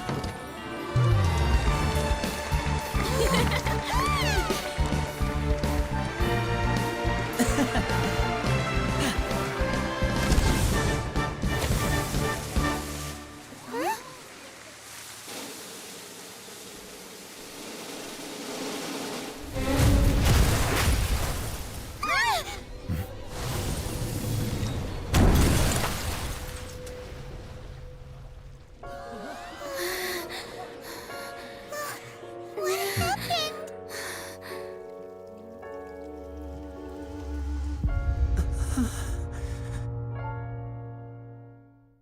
What the hell? I was enjoying myself, you dick! Huh? Is this part of the show? Mr. Lenny, you're going to use magic to fix the stage now, right? What happened? Oh no. Maybe this isn't part of the show. The girl was still in that box, right? This performance is over. Medical staff with me. Guards, secure the scene and detain all the performers. Seal the exits. No one is allowed in or out at this time. Yes, that's right. If this was just an accident, then we must investigate the cause. But if this was all part of some scheme, then those accountable will not escape the judgment of the God of Justice. No need to be alarmed, you two. We'll get to the bottom of this soon enough.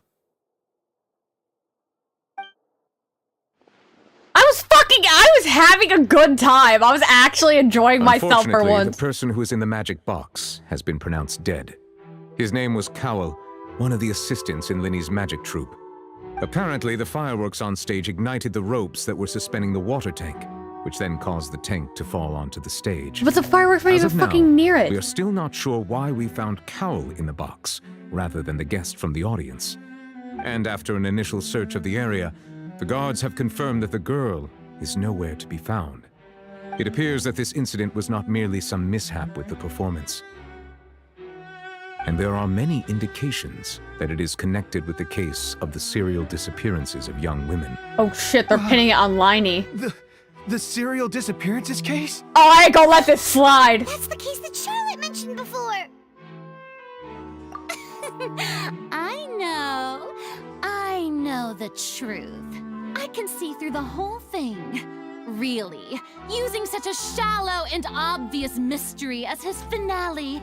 Did he really underestimate us that badly? I say that our powerful magician, Mr. Linney, is now the prime suspect for the serial disappearances case. Oh, I'm gonna fucking fight for your justice. Why me? This whole thing was an accident. Oh, this all occurred during your magic show, did it not? The missing girl disappeared after being chosen, did she not? The deceased is one of your assistants, is he not? Now that I think about it, that whole speech about magicians making things disappear was nothing more than a provocation, a bald-faced challenge. That can't be right! How can Linney do this? He was in the box on the stage the entire time! We can even hear his voice! Besides, before the show, he told us that he would like to catch the criminal behind the disappearances! He couldn't possibly mean catching himself!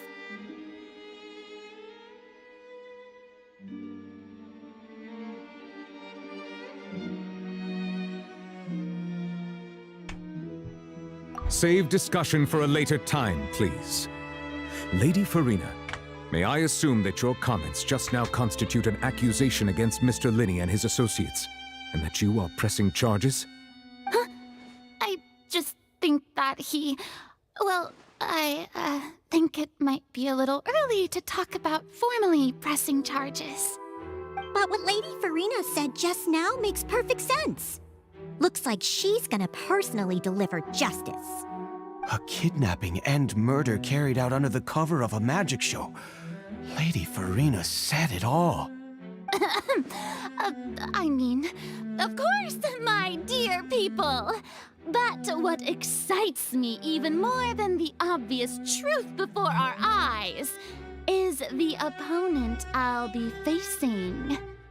That's right. I mean you, Traveler. You'll support Linney, won't you?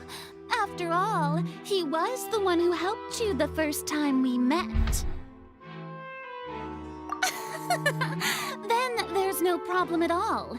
You know, the Traveler and I already had a duel the first time we met. He doesn't like pushing With justice. Linney's help, our little duel ended in a draw. But draws really are the most boring possible outcome. So, no more draws. Between the two of us, there must be a clear winner and loser. And what better place to hold such a riveting showdown and decide the true victor than here, on the grandest of stages, the Opera Epiclese. It wasn't a draw. She obviously lost last time. I understand. Charges have now been pressed, and as such, a trial is in order. Well, Traveler, seems Lady Farina has set you in her sights.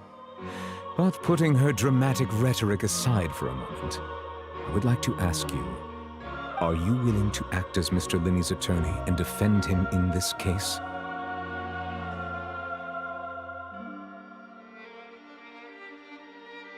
Very well.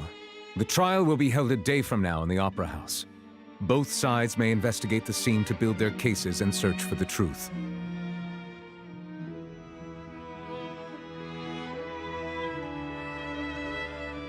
Linney and his troupe are all potential suspects and shall remain within the Opera House. The audience may begin to leave in an orderly fashion once they have been cleared by the guards. A day isn't that long. Let's see what kind of case this big-shot outlander can build in such a short amount of time. I'm really quite looking forward to hearing it.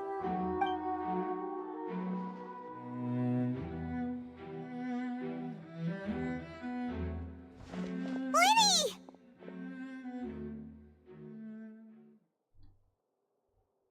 Sorry about everything that happened just now. Were you frightened? No, but I'm pissed the show got ruined. Who wouldn't be scared after witnessing an accident like that? I mean, we've killed people, it's fine.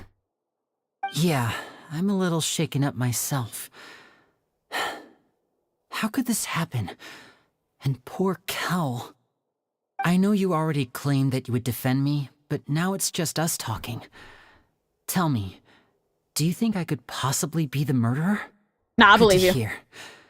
Thank you so much for trusting me. I'm sure everyone sees me as the biggest suspect at this point. But if you ask me, the whole thing is mysteries layered upon mysteries, such that all that's left is confusion. I don't know whether what happened there on the stage was purely an accident or not, and I don't know why poor Cal was in the box. As for how that girl chosen from the audience could suddenly disappear, I'm afraid I don't have any answers either. If someone tampered with my performance, then we need to figure out what they did. Even a skilled and knowledgeable magician like myself couldn't pull all that off in just 1 minute. Which is precisely why we need to investigate. As this book says, the impossible could not have happened. Whatever happened must have been that which is possible.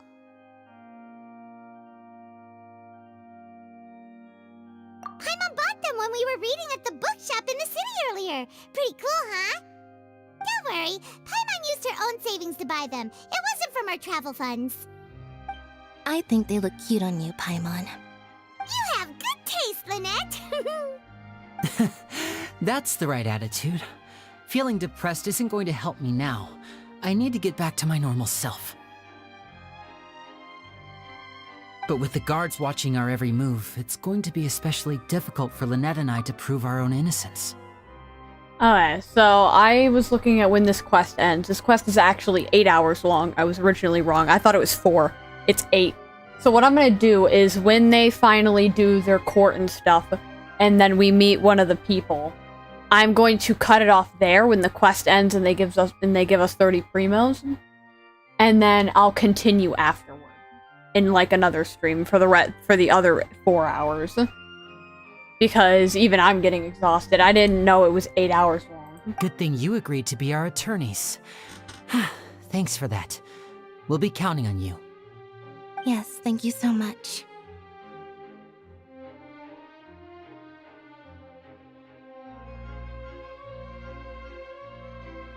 Yeah, just leave it to us. Oh, since we're going to start investigating, Paimon has a question first. Where did Lynette go during the performance? Oh, well, I'm afraid that would involve some of our essential trade secrets as magicians. The secrets behind our magic are past saving, Linny. I suppose you're right. The truth behind our tricks is going to be important evidence that will be weighted during the trial. 'Tis truly a pity. As a magician, our magic show is a work of art. We've poured countless hours and spared no effort in perfecting it. But if revealing our secrets will help you uncover the truth behind what happened, then it will be well worth it. It sucks like having your entire career fucked over because someone framed you for something. We should go somewhere else if we're going to discuss our magic tricks. We'll go speak with the guards, and in the meantime, you can go investigate the stage and the seating areas. Alright, let's go have a look while the investigation teams are still here. Detective Paimon is on the case!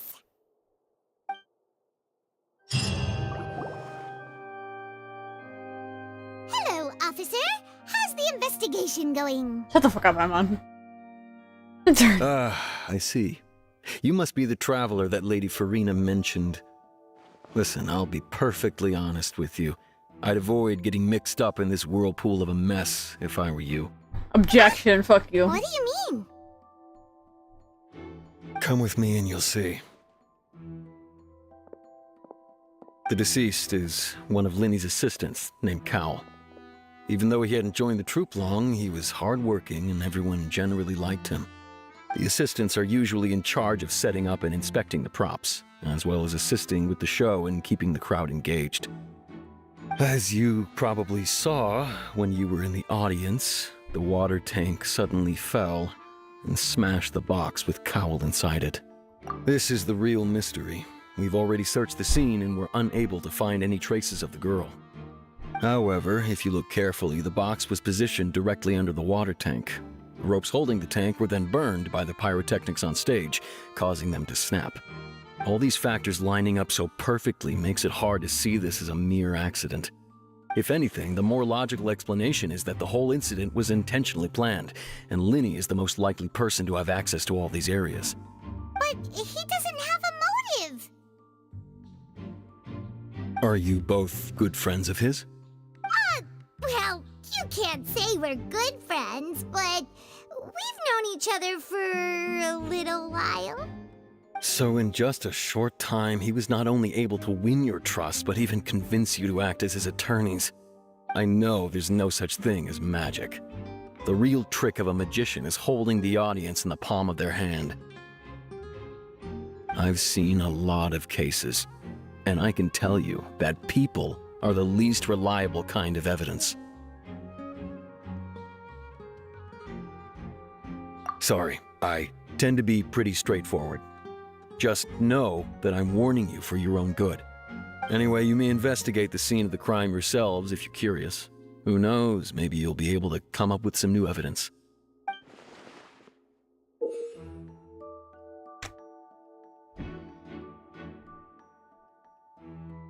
Oh boy.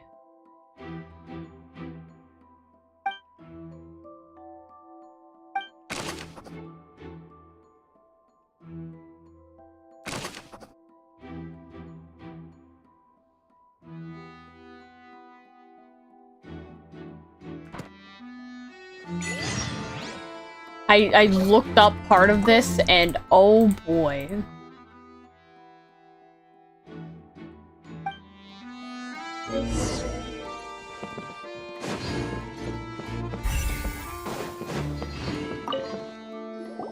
Hello there! What are you investigating? Oh, this location has also been cordoned off because the Magic Troupe members are currently considered prime suspects. The investigation team is still collecting evidence. The seats were all booked in advance, so we were able to deduce the missing woman's identity by checking the guest list. Sure, it's not like this is confidential information. We will publish it later anyway when we petition the public to help us find the missing person. Her name is Halsey. She's a painter from Fontaine who's made a bit of a name for herself. Apparently, she wasn't a regular at the Opera House, but she'd been feeling some pressure with her work lately, which made her decide to come see the magic show. The Magic Troupe members all claim not to know her, and we have looked into her social connections. It seems that she has no personal grievances or conflicts of interest with the suspects. Simply put, she wasn't related to the Magic Troupe at all, which matches the features of the previous serial disappearances. Were the victims of previous cases also chosen at random? That's how it seems to us, in any case. Apart from the fact that they were all young women of around the same age range, there really weren't any other connections between them. Okay then.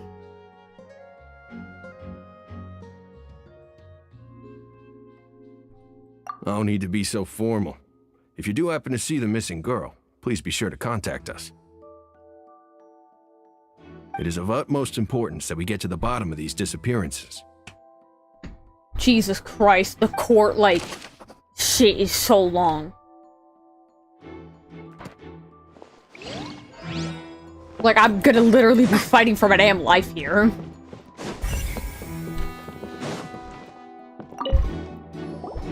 So this is the rope that broke and caused the water tank to fall.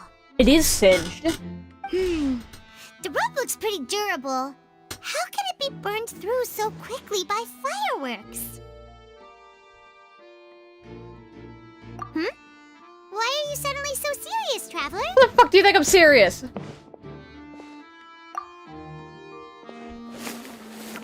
Whoa. Look! This bit is made from different material! Most of it was burned away, but there's still a little bit of it left. Huh. So if a rope meant to hold something was made with that kind of material in it, then that means... Wait! Why don't you write all this down? Let's take notes!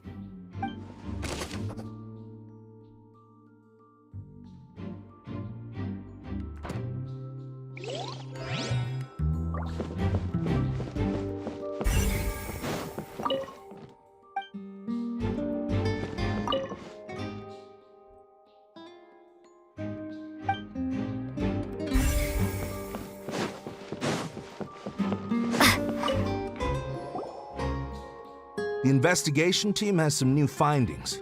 Turns out there's an issue with the random number selector after all. See, I told you. What if the machine picked some big guy's seat? You think the murderer would have still made his move then? Sorry to interrupt, but we're helping Linny and Lynette with their side of the investigation. What were you saying about the number selector? There's something wrong with it? You're trying to help them?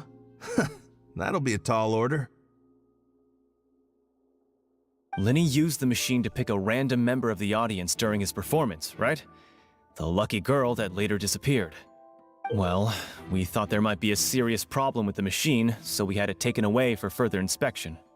It turns out that the seat number it picked wasn't random at all. The machine picks that same number every time. I'm sure you already know that you have to make a reservation in advance to get a seat, regardless of whether it's a trial or some performance. In other words, Linny knew who would be sitting where from the very beginning. That much checks out. Linny reserved our seats for us, too. Bet you see why I was saying it'd be tough to make a case for Linny. Even though it's bad for Linny's case, Paimon had better write it down.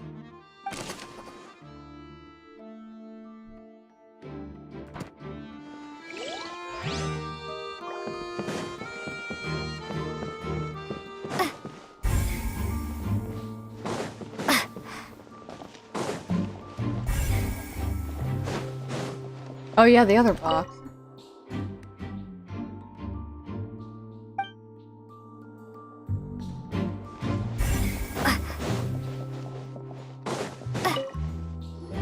Yo. I see that you're investigating the area.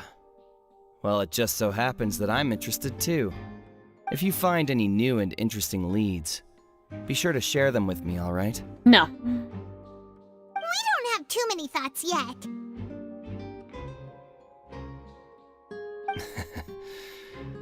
Then why don't I tell you my hypothesis first?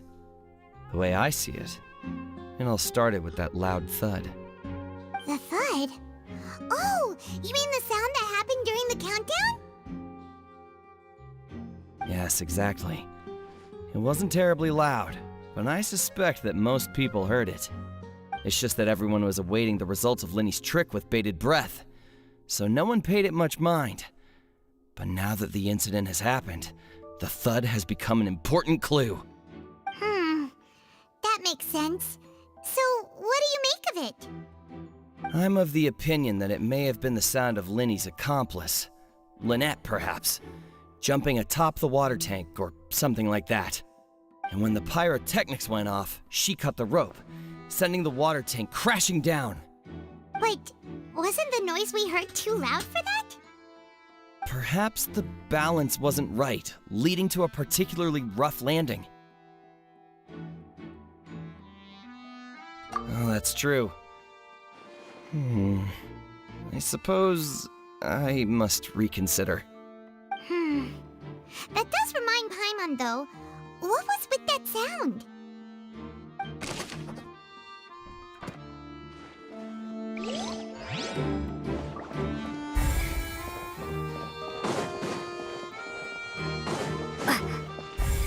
I want to make sure there's just nothing I like miss over here. I think I got like basically everything here. I'm gonna run this way. I know I have to leave the building. Whoever the murderer was, they must have made prep. Why would it?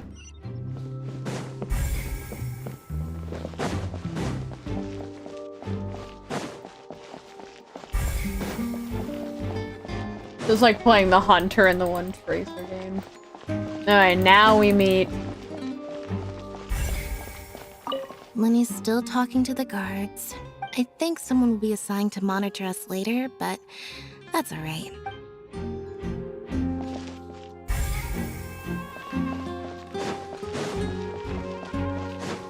Then we meet a mafia lady.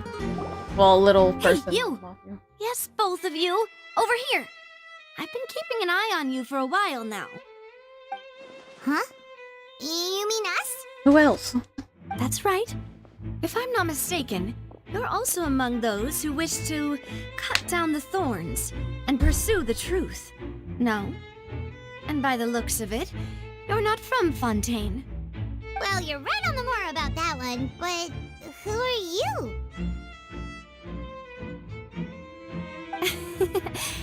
Have you never heard of the Spina di Rosula? No. From mediating disputes and providing protection to solving conundrums, you name it, Spina di Rosula does it. And I, Navia, have the honor of being its renowned president. Hi, Navia. Though those who play by our rules call me boss. I'm Silver, her attendant. Pleased to meet you. And I'm Melus. Demoiselle's various daily needs and affairs are under my purview. Huh? Boss? Mademoiselle? What gives with the names? Well, I am the second generation president. Malus and the others are still used to my previous title. My apologies, Demoiselle. Should you prefer, boss, I will endeavor to use that instead. No need. You don't have to call me boss. Just Navia is fine. Okay, if you say so. Not that we're members of Spina di Rosula anyway. All merely trifling details. Never mind. Now, back to the situation at hand.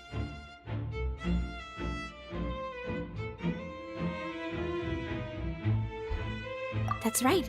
I've always kept an eye on the serial disappearance cases. My interest stems from a matter back from my father's time. Judging from the look of things, I find Linny an unlikely mastermind. Really? We think so too! That's why we're looking for clues now. But how did you come to that conclusion? Is she gonna tell me about the connive? The knife? Intuition, naturally. My unparalleled intuition. Farina sure was quick to point the finger at Linny without any decisive evidence whatsoever, wasn't she? But that's not uncommon for her. If you remember, the Justice had to interrupt her and ask if she was pressing charges just to keep her from getting carried away. Anyway, a trial begins the moment someone levels charges. And, of course, there was no way Farina was going to back down in that situation. Sounds more like you just don't trust the Hydro Archon. Which is fair. Well, what's your opinion? I must admit that she can be interesting at times, but liking her doesn't mean that I'll blindly agree with her. All right, I've answered your question. Now, it's time you answer mine. Wait a minute, did that answer count? Just answer her question. Well, I say it does. But don't worry, you won't hear any pointless questions from me. In your opinion, do you think it's right to treat a trial like it's an opera? No. Well? And why would that be?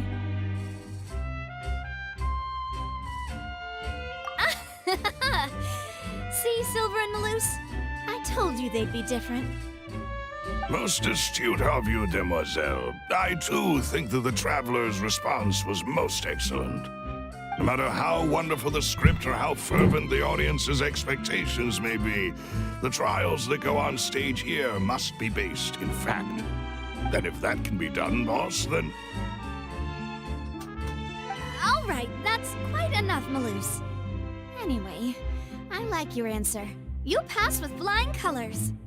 Now, I need to make some preparations, following which our joint investigation shall commence. You two shall be my assistants.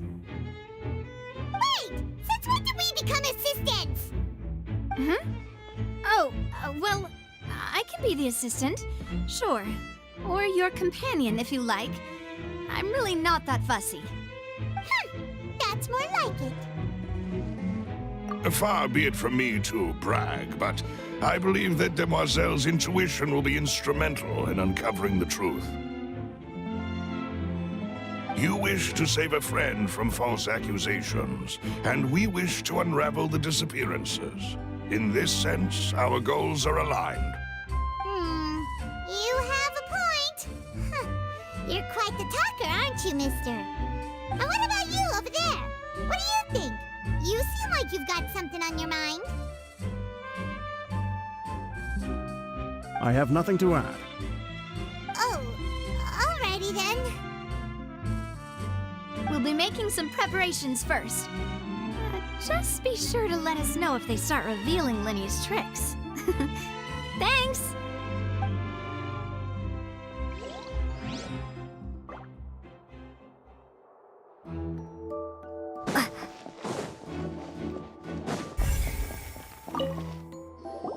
Sorry, but no one can freely enter or exit the Opera House at the moment. If you wish to leave, you must register your identity with us first. No, we're not leaving. We're representing Linny and Lynette as attorneys, so we're investigating the case. Were you always guarding this entrance? Yes! After the Chief Justice gave the order, everyone coming in or out must undergo a strict inspection. So, the missing girl couldn't have left from here. At least, not from that point on. I doubt there was much opportunity then, either. How can you be so sure, Well, because I was in charge of security near the entrance at that time. I couldn't see Linny's performance from here, which was quite a shame. Just my luck. But still, I did not abandon my post, and I stayed put no matter how loud the applause was. If someone had so much as even approached the door, I would have noticed it, let alone if they had tried to leave. We Melazines are good at that sort of thing, you know. So, it's safe to say the girl couldn't have left through here. Alright, thank you for your help. This will be useful info.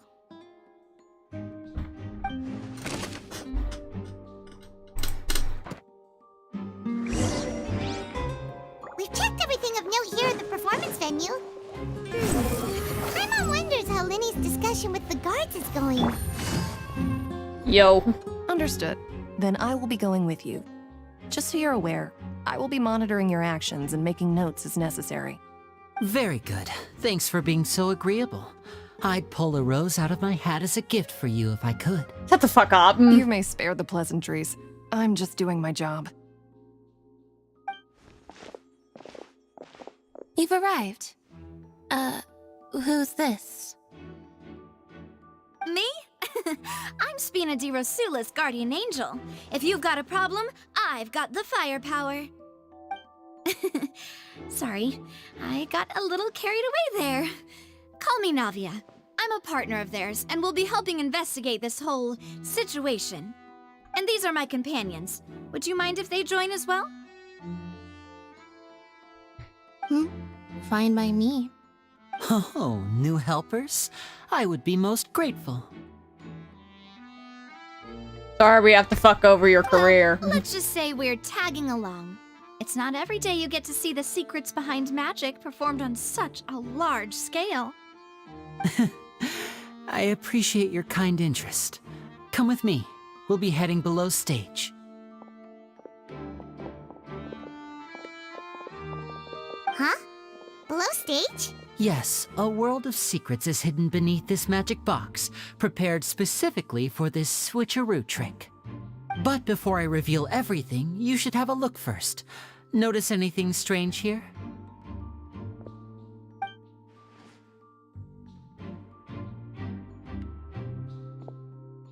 I'm not trying to be dramatic. Remembering the details of a trick will help you understand the methods used to perform it more easily. Huh. Weren't there balloons and other decorations here? Where did all that go? Ah, good eye. That said, you're still far from discovering the answer. The back? You mean the inside of the door? What's different about it? Paimon didn't notice anything. Very good indeed. I thought you might not be able to catch that, given that you were sitting in the first row. The back of this door was patterned. Those patterns are now gone, replaced by a smooth wooden board. So, if you put 2 and 2 together, what do you get? Exactly. All right, let's go. I'll tell you how it works as we head down.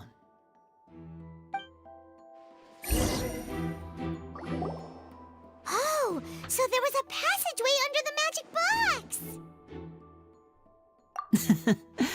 I knew you'd figure out most of it as soon as you saw this place. The 2 magic boxes are positioned right above the 2 entrances of the tunnel. See this flatbed trolley? The box with the lucky audience member in it would be shuttled over to the other side using the trolley. This trolley can raise and lower and even rotate, ensuring that the box will face in the right direction. I see. So that's the purpose of the box inside another box. Precisely. The inner box would descend after the audience member was put inside and be moved along the trolley, all while the outer box would remain on stage as if nothing had ever changed. So that's how you did it! Once the box was lowered, the trolley would store some energy through this device here, with which it would complete the rest of the steps. The audience member would only be able to feel some slight movements in the dark, and by the time she walked out, she would already be back on stage. Right! You were talking that whole time, and you even came out for a moment near the end! Ah, yes. A phonograph operated by Lynette was used to achieve that effect. My assistant and I had already scripted our conversation beforehand. When the countdown began, I had already gone to the opposite box via a tunnel using that ladder. And what about Lynette? Where was she? I was in the mezzanine space in the back of the box. Oh, interesting! That's how we were able to coordinate Linny's lines with the assistant. And, by the way, I was the one who walked out of the box at the end. I mean, we are twins. All it takes is a change of clothes and no one can tell who's who. Ah, bullshit! And that's my favorite part of this trick. Only Lynette and I can perform it. So that's how it all worked! Wow! Every detail you revealed was more amazing than the last! Lynette would briefly walk out of the box and then go back in, jumping into the tunnel and escaping before the box on the trolley could finish ascending. And then I walk out of the other box in the audience area, and the trick would be complete. The operative word here being would. But as you saw, Cal was in the box, not our audience member. She, on the other hand, mysteriously vanished. We really don't know how that happened. If not for that interlude, this would have been an astonishing trick. I probably never would have figured out how you pulled it off. And yet, to think that someone was able to use this magic trick to commit a crime. Could we have a look around? I think we can come up with some more leads. Where the fuck would they even go? This is the scene of the crime, so Linny and Lynette are not permitted to stay here. I'll escort them back up. Yes, of course. No need to be so strict now. I won't disappear into thin air, you know. You literally can do that. Thanks, everyone. We're counting on you.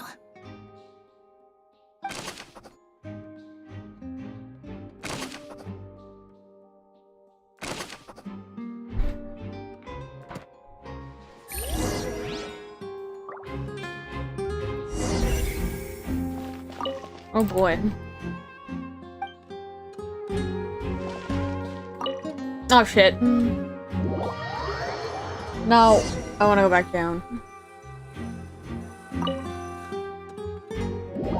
I didn't mean to go down the damn thing.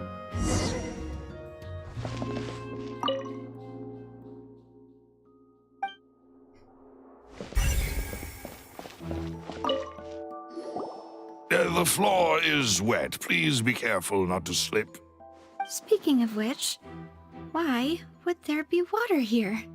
Oh, Paimon knows! It's one of those tricks where you pour water into a jug and then flip the jug over only for the water to disappear? And here's a broken vase. Huh. Did the trolley knock it down while moving? That can't be. The trolley moves along tracks from start to finish. It couldn't have hit the vase at this distance. Let's note this down too and think about it later.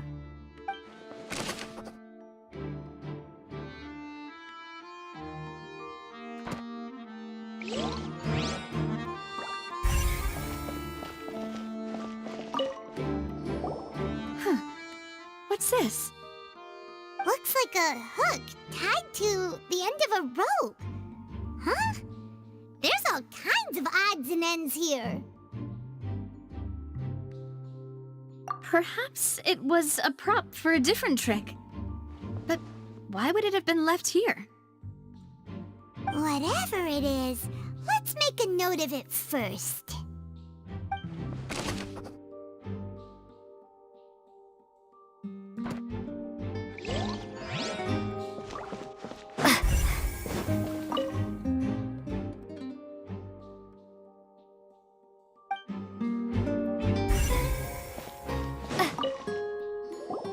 Oh, these are the clothes that the lady chosen from the audience was wearing, right?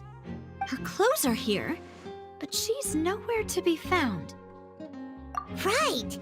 And do you really need to do that if you're kidnapping them? What? Ugh, this is so confusing. Paimon doesn't want to be a detective anymore.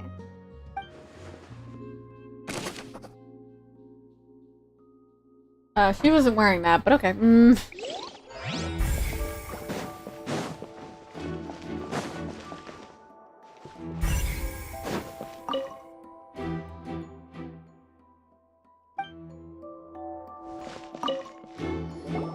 What is this place?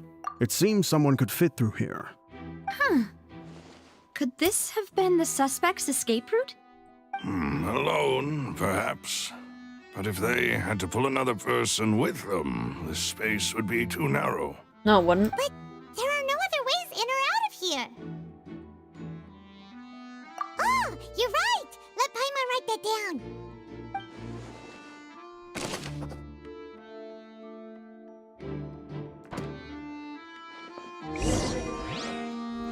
Seems we're just about done investigating down here.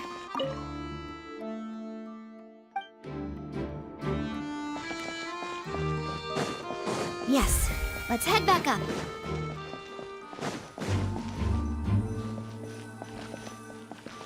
Interesting.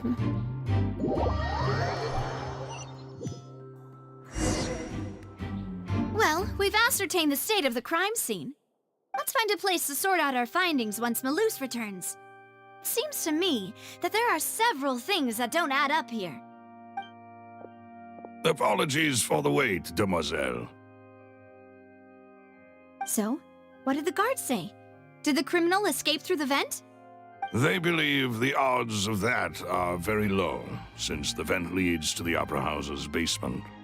The guards have checked the area carefully. No one left through the basement during the performance or after the incident, and no one was found hiding there. So the tunnels become like a secret chamber then! You know, like the kind you usually see in novels. And her glasses are back to normal. The plot thickens. Halsey's disappearance and Cowell's death are both quite inexplicable. No wonder Farina was so confident in her accusation. All the current evidence points toward Linny and Lynette. In other words, the charges are very likely to be upheld unless we make some considerable progress. Charges and then trial. So if the charges are upheld, they'll announce a sentence? He'll be put to death. That's right. This is how a trial goes in the Opera House. During the proceedings, the Chief Justice and the Oratrice will hear statements from both sides. That's right. This is how indemnitium is produced. The statements from both sides, the defenses from attorneys, witness testimonies, and even the audience's emotions will all be projected on the Oratrice. To put it simply, it's as if the Oratrice has its own will, and is a judge in its own right. This also precludes any kind of favoritism on the part of the Chief Justice. Not that this has ever happened anyway. Once both sides have finished speaking, the Chief Justice will make his final decision. This, too, will be used by the Oratrice as a reference. Then, finally, the Oratrice will be consulted by officials. The result it returns is the will of justice itself. Huh? So that machine is the one that actually decides? Paimon thought Neuvillette called the shots.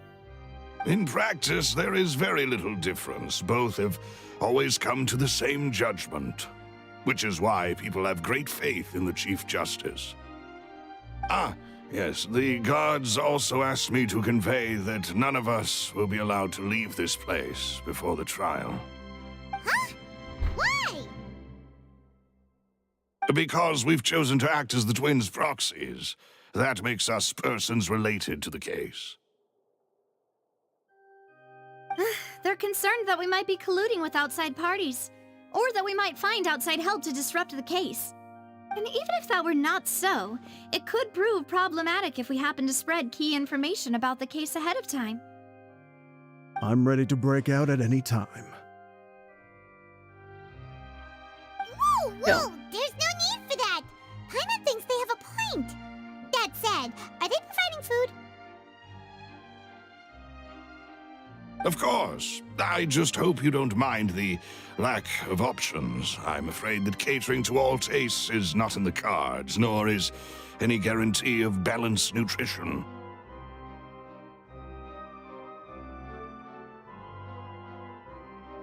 In that case, let's just sort out our findings together here. Pity. I was hoping to take you to try some of Fontaine's famous desserts, too. I mean, what better way to properly think through our findings than over some tea and sweets? Huh. Breaking out suddenly doesn't seem like such a bad idea after all. Just kidding! Just kidding! Paimon will still do her best, even if there are no snacks. Alright. What do you mean, no snacks? Of course we'll have snacks. If we cannot buy some, then we'll simply make some. Huh? Here? But how? Understood, demoiselle. Everyone, please come with me.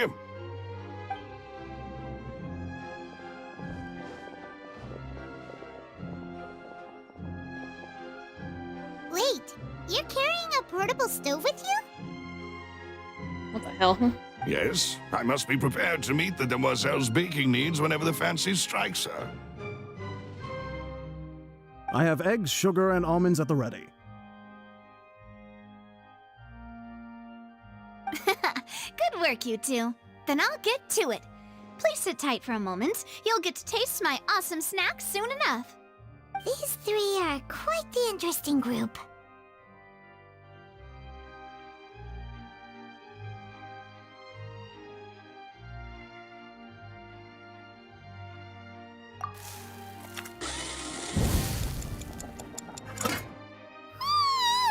And Paimon thought it smelled good while it was still in the oven! Oh, it's even better now. Paimon can't stop drooling. From the way you had these two guys carrying all that stuff around, Paimon thought you'd have them do more during the baking process. But you ended up doing the entire thing by yourself! Beating the egg whites, grinding almonds, everything! I was applauding. And I was giving encouraging smiles. What the? Paimon was just thinking. Aren't you I worried looked about away getting for your a fancy second, dress now they have a dirty fucking beating egg whites chair. and baking like this? They have chairs on a table. Well, I don't think it's carved in stone anywhere that fancy ladies can only read books, sip tea, ride horses, and play the piano. I just really enjoy making snacks. Don't underestimate beating egg whites, by the way. It's a real arm workout. You also need to beat them to just the right consistency, or your macarons will crack. Anyway, give these a try, fresh out of the oven. There's 3 for each of us. Only 3? Well, eating too many sweet treats might send all that sugar to your head. You wouldn't be able to think clearly about the case on a sugar rush, would you? Tea is ready to be served as well. This is Demoiselle's favorite, strong black tea with a floral fragrance that clears the mind and lifts the spirit.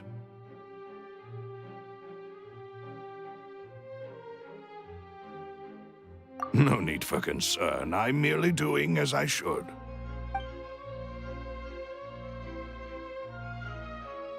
All right then. Down to business. As Paimon mentioned previously, the tunnel seems to be something of a secret chamber. However, we can assume that Linny and Lynette were not alone within it. Some criminal also occupied its sealed confines. The magician twins could have committed the crimes, of course, but they lack any logical motive. Exactly! Why would they do such a thing right when everyone was watching? The flower vase and the thud we heard during the performance could indicate some altercation between Halsey and the criminal in the tunnel, resulting in the shattering of the vase, the discarding of her clothes, and her abduction. Perhaps the criminal thought that since she was chosen from the crowd, she would be too easy to identify if she was still wearing the same clothes. Paimon thinks that makes sense, but the real trouble is... True. None of the clues we found thus far support the existence of this third person. Y'all don't have, like, fingerprint detectors and Fontaine? The only people left to consider are both technically victims, whether it's the missing girl, Halsey, or poor Cowl. Huh. Could Halsey have secretly made modifications to the magic props in order to murder Cowl before making her escape? That's right. And even if she had tampered with the setup, she would need to understand the entire trick to pull it off. Nor does she have any motive. The guard said that she has never had any dealings with the Magic Troop's members. Were we not thorough enough in our search? From the sound of things, this is turning into an impossible case. Your macarons are amazing, though, Navia. They smell great! They're nice and crisp and super sweet! They are my specialty, after all. And I see you've already had 5 of them. What? 5? Oh, that can't be right! Paimon only counted 3! Honest! Please don't worry about it. At my age, a few less sweets might actually be a good thing. No! Being greedy is one thing, but Paimon knows how to count. Besides, Paimon knows that if she ate too many, then others wouldn't have enough. Wait, even you don't believe Paimon? How could you? You've eaten my food before. If Paimon ate those 2 extra macarons, then may they turn into stone in her stomach! All right, we get it. Well, I suppose one of us might have gotten too engrossed in our chat and eaten them by mistake. No big deal. Maloose, set up the stove again, if you would. Huh? What are you doing? Making more. Making sure everyone gets 3 macarons, of course. Exactly. We don't want to trouble you. As you wish, demoiselle. Jesus. And I have the egg, sugar, and almonds. Well, this really is your hobby, huh?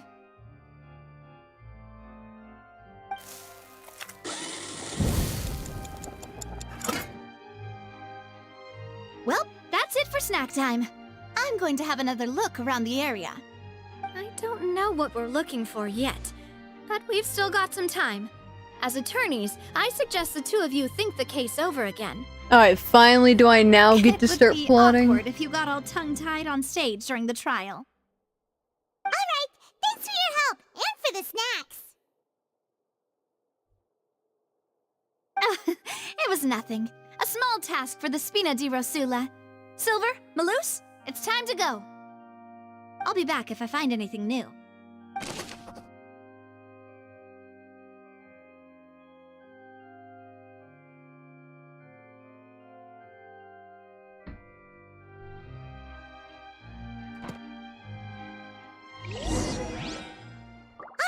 It's time to put our heads together. We've got to get our defense ready for the trial. Oh, it's probably gonna be a long and difficult case. There's no point in worrying about that now. We just need to prepare. Here, take Paimon's notes. They should help you review the situation. Why would it be? God, we all heard that. No one... Digging there was... And, well, the that size wouldn't have been... Whoever the murderer... This This is probably... So I'm missing like 2 logs and one of them. Yeah.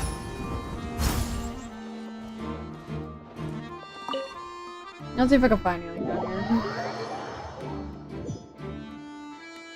If it'll let me look. Squall Fury. Yeah, and I have the ability to examine anything. Quit following me.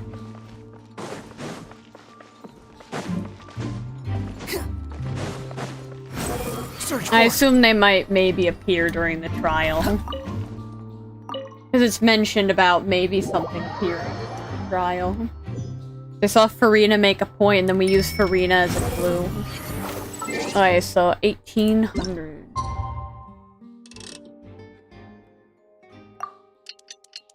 Oh, the stage is now open. Interesting. Are you ready to duel? The duel here is made out of duel. Please take the damn glasses off, What do we do? Paimon. The whole situation is so confusing. Good plan. Impossible things don't just happen. We'll get to the truth one way or another. Just relax.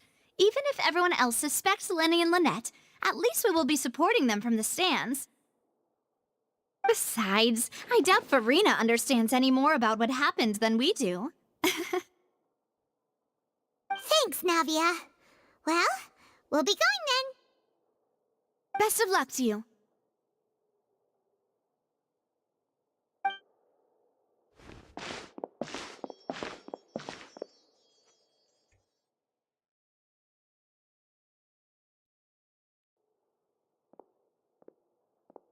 Ah, finally, you're back. Well, how did your investigation go? To be honest, you might be disappointed. No. We're already very grateful that you were willing to help. Well now, don't you all look disappointed. Don't tell me that your investigation came up empty-handed. That was to be expected, of course. The guilty can never produce proof of their innocence. But don't let that stop you. I shall be terribly disappointed should you, my most anticipated foe, concede so easily. I'm gonna whip your ass, Farina. Since both parties are present, I declare that the trial regarding the magic show incident is now in session. There's nowhere for us to Firstly, go. in order for the audience to understand the causes and results of the incident, could we please have Mr. Linney explain the trick? Yes, of course. I will explain while Lynette demonstrates on stage. All the necessary items have been prepared.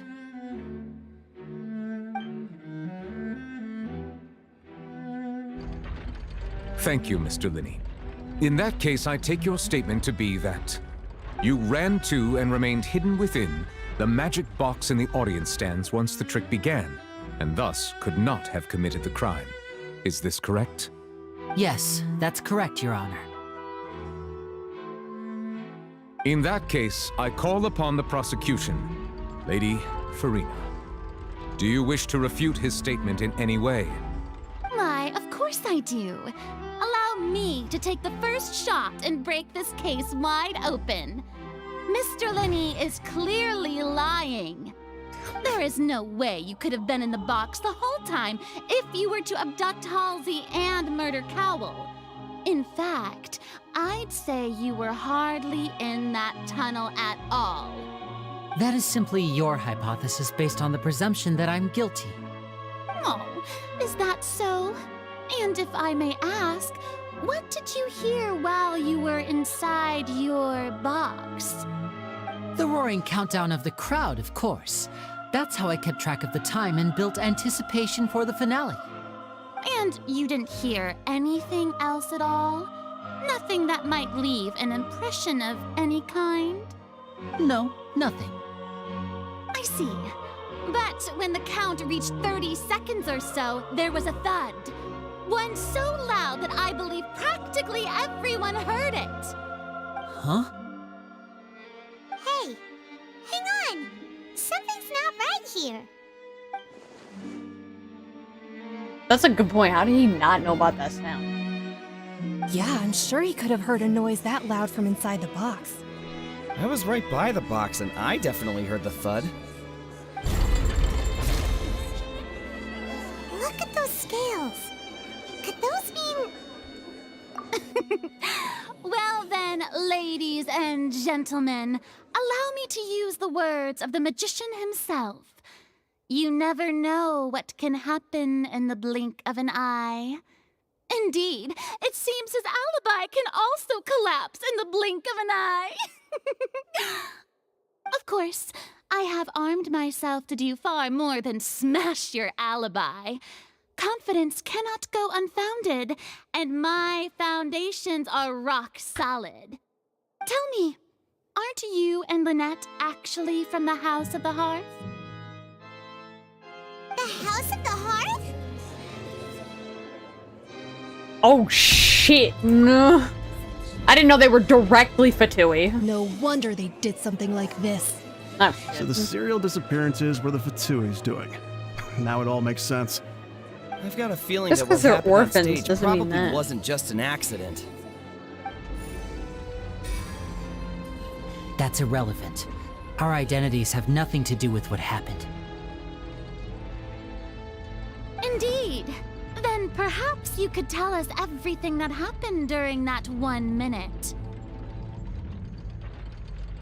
Your first priority is to prove yourself innocent after all.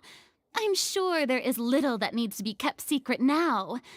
Unless your script already has holes in it. I'm gonna punch Farina.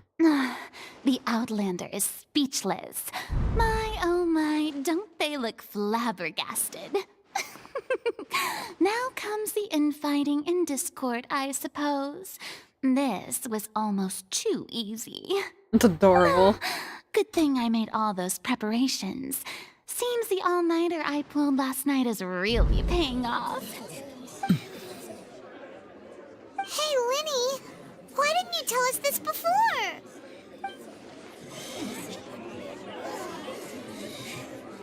Order! Order! Mr. Linney, allow me to re-establish the facts. Lady Farina has raised 2 points. First, when the thud was heard in the Opera House, you were neither in the box nor the tunnel. Second, you and Ms. Lynette are both members of the House of the Hearth. Are these claims true?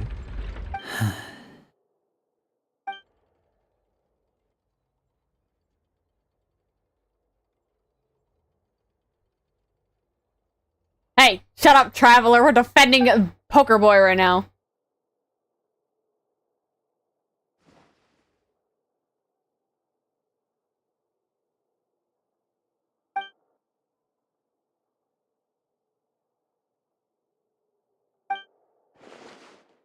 Please answer my question, Mr. Linney. I'm sorry. Yes, they're true, Your Honor.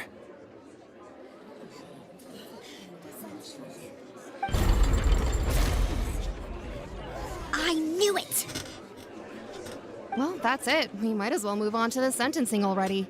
What should we do now? Granted. In that case, what is your request? Is that really necessary? They're already as good as guilty. Shut the fuck up! The defendant deceived their own attorneys. What is there left to discuss? Order! Order, I say! Your request is reasonable, and we shall adjourn. This trial will reconvene in 1 hour. So you would stick to Mr. Linney's defense even after knowing what you do now? You certainly have more professionalism than I thought. In that case, my dear audience, let's allow the joy of victory to steep for a little while longer. I love her. She's so funny. She's adorable. You got some explaining. Speak. Well, this is awkward. I didn't think the Hydro Archon would dig all that up. I'm sorry, Traveler and Paimon.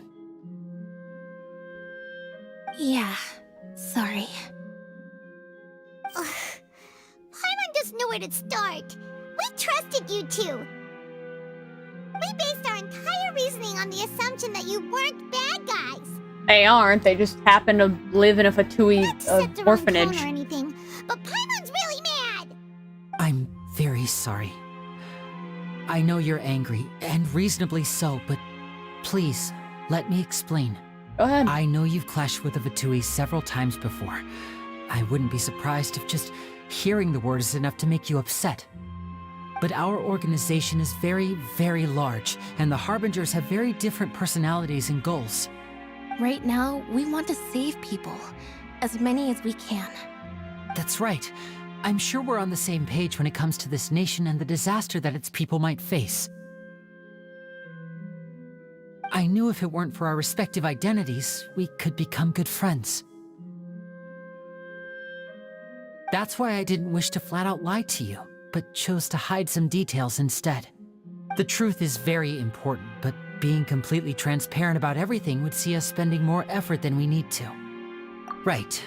So, you be the judge. Heck, if I were you, I fear that I'd even struggle to trust me at this point. You met a Fatus who works as a magician, a trickster by trade. All by coincidence, too. But still, I'm asking you to trust me. I am no criminal. At least, not in this case. Sorry. Please forgive us. What have they even done wrong? I don't think they have. Well, you both say that, but... Right. Let's hear your answer first, and no lies now! Of course. I'll answer any question you ask. We've been trying to find out how the Oratrice operates. We want to know why it has a consciousness. Why can it deliver sentences accurately? During our investigations, we learned that the machine's core is beneath it. From that moment on, Lynette and I have been designing this box swap trick with the objective of getting close to the core. Is that why you needed a whole minute? That's right. In truth, the audience would take about 75 seconds to count down from 60, while I would only need 15 to get to the opposite box. So, after jumping into the tunnel, I accessed the Opera House basement via the vent, and went to investigate the room in which the core is stored. That air vent was created during the construction of the tunnel specifically to execute this step. Well, nothing. As soon as I reached that room and was about to investigate, I heard someone's voice. Which should have been impossible, of course. I was quite certain that I was the only one in the room. That voice seemed to recognize me and tried to speak to me. I chose to err on the side of caution and retreated the way I came. On the way back, I saw the broken vase and the clothes on the ground, but the countdown was almost finished, so there wasn't time to give it any thought. After that, the homicide occurred just as you saw. Interesting. Well, that explains why you didn't hear the thud. Because of that prophecy I told you about, of course. We must know all we can about this nation's secrets in order to deal with that prophesized crisis. That's the only way we can save everyone. So, there you have it. The whole truth. I swear, I didn't hide anything from you this time. It was never my wish to proceed under this cloud of mistrust either. But like I said earlier, you can be the judge. If you want to leave because you don't trust the Fatui, there's nothing I can do to stop you. Well, Traveler, you decide. Paimon will follow your lead however you choose.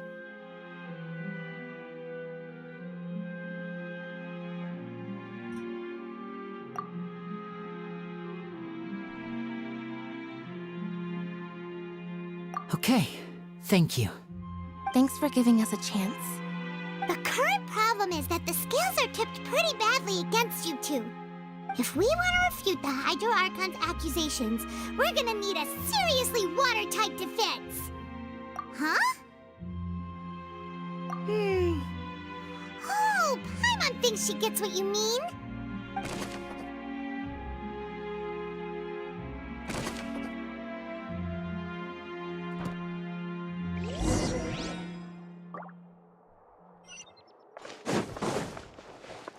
I'm coming for your ass, Farina.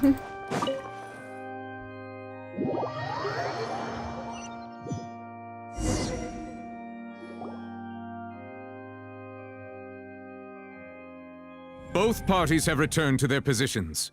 Let us continue the trial. When last we left off, Mr. Linney acknowledged the new evidence presented by Lady Farina as fact. Therefore, Lady Farina may continue stating her reconstruction of the events. Ugh, that took long enough. Now then, if everyone would lend me their attention. At this stage, let's revisit that scene from Linney's perspective.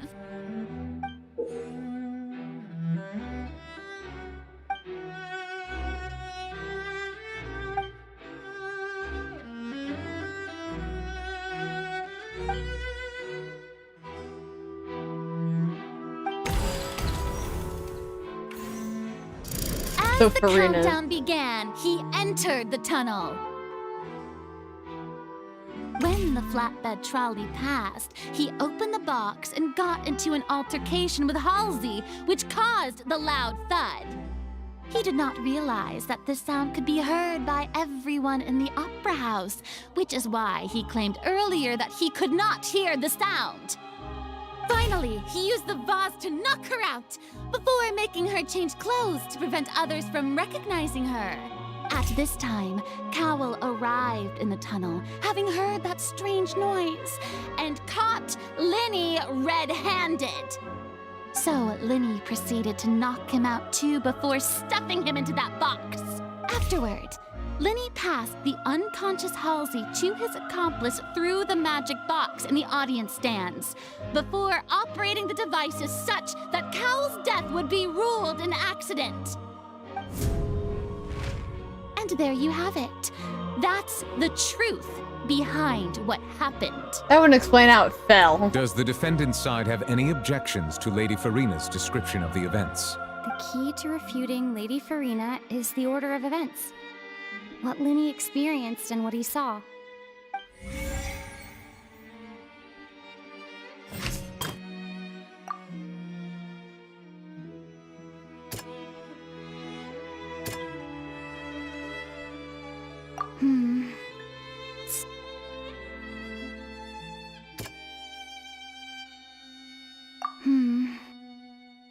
Hell.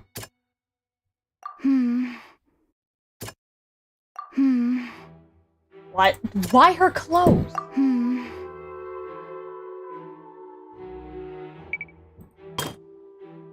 Oh, it's cause okay, so the fucking things are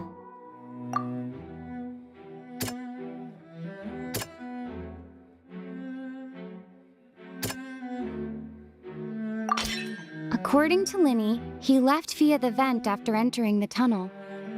He couldn't have had that altercation with Halsey. This is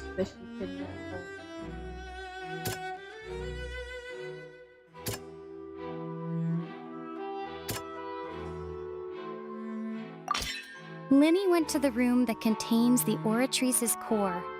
This is the actual truth.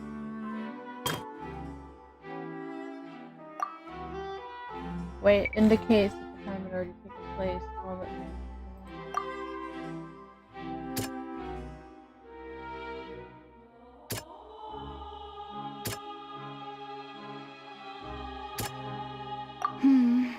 I guess the clothes. Linney did not take part in the underground altercation. He only witnessed traces of the aftermath. Attention! Ace Detective Paimon has something to Shut the hell up, Paimon, no! When the countdown started, Linney did indeed go into the tunnel. But he immediately used a vent to access the Opera House basement, which is where the underground core of the Oratrice is stored. Once he reached that area, he heard a voice in what should have been an empty room. Since he felt something was amiss, he returned immediately. The crime scene had already developed by the time he reached the tunnel again, and in order to complete the magic trick, he did not remain there for any length of time. Finally, he reached the surface, and that was when the accident happened from his point of view. Therefore, he's innocent.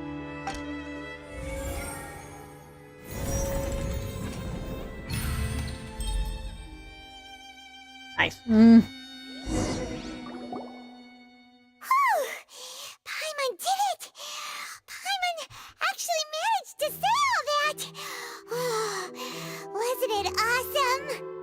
In other words, you believe that he knew nothing of the incident? That's Yep. right! My reasoning?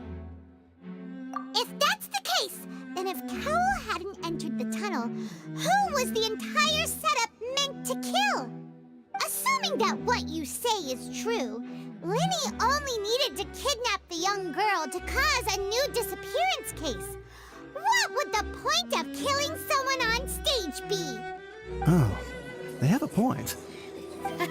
That's right, you tell them! And that's why they're partners of mine. They've managed to turn things around. Oh, well, your denial is very strident, I'll give you that. But what proof do you have to back your claims?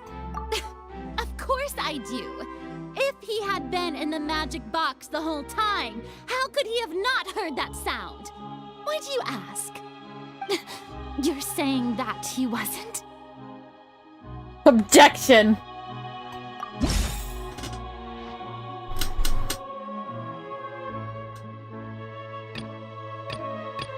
Yeah. But there's...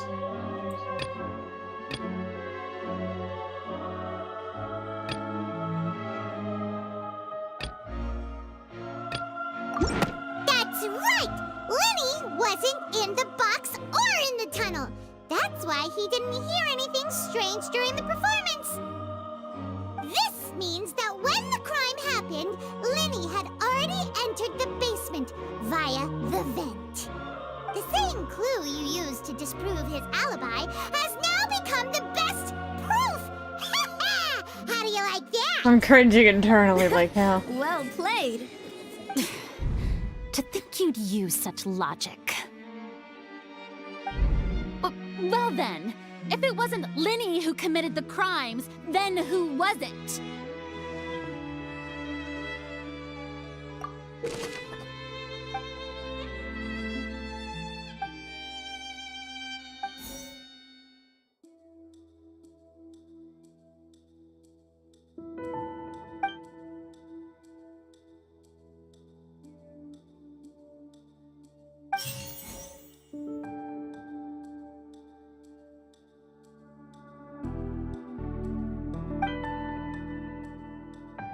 Wait, what? There was literally a dude that had a different color mask on.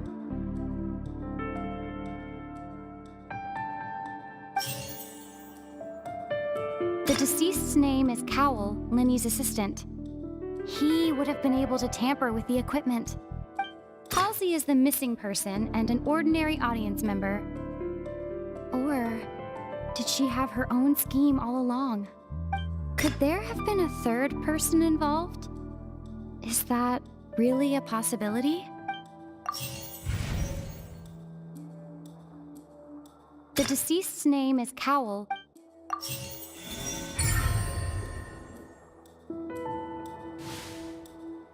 Huh?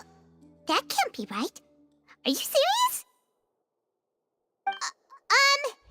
The killer was, in fact, Cowell, the deceased! Oh, is that so? How interesting! Let's hear your reasoning then. What I must do next is recreate the truth. What Cowell did, and how he went from would-be perpetrator to victim. The deceased's name is Cowell, Lenny's assistant. He would have been able to tamper with the equipment. No one entered or left the opera house through its entrances. So, where would the criminal have wanted to take Halsey? The sound we heard may have come from a clash between the missing Halsey and the criminal. It would have been tough for both people to fit into that vent. They would likely have bumped into Lenny as well. Lenny was not in the tunnel at that moment, which gave our criminal ample time. Damn it. No one entered or left the opera house through its entrances. Halsey's clothing was in the tunnel. So there must have been some fear that she would attract attention.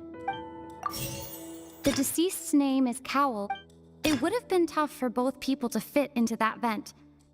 No one entered or left the The deceased's name is Cowell, Linny's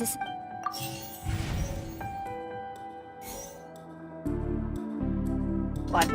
Halsey's clothing was in the The deceased's name is Cowell, Linny's Linny was not in the tunnel at that moment. The deceased's name is Cowell. No Wait, one isn't this the entered or evidence I left the put together the last time? It would have been tough for both people to It would have been tough for both people. Halsey's clothing was What the fuck? Linny was not in the Bad at tunnel this. at that moment, which gave It would have been tough for both people to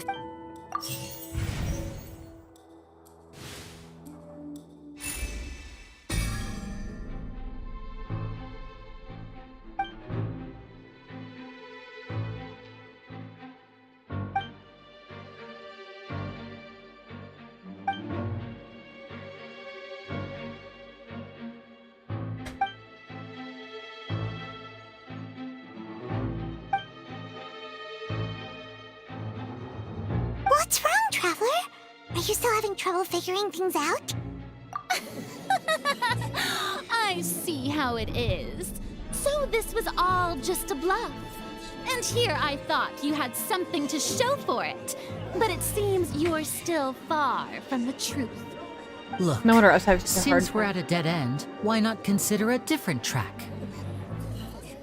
Just like the trick as it transpired, the end result must have been utterly different from the magician's initial design. If only we knew how Halsey disappeared. Well, that would be nice, but the tunnel only has 3 exits, and none of them seem very likely. The voice, there was the voice. It's not like this is a magic trick where you can just make a real live person disappear. You know, like you did from that water tank, Lynette. Excuse my interruption, dear opponents, but do you not see that the crowd is growing impatient? There is no greater sin in this opera house than an awkward delay in the performance. No wonder I was struggling so much, is because fucking, If the I defense didn't know is I only had to unable choose make 3. further effective arguments, we will move on to the next stage of the trial. Linny was not in the tunnel at that moment, which gave our criminal ample time. The sound we heard may have come from a clash between the missing Halsey. The deceased's name is Cowell, Linny. The vase was not broken by chance. It was used to cover important... Oops, sorry, I'll...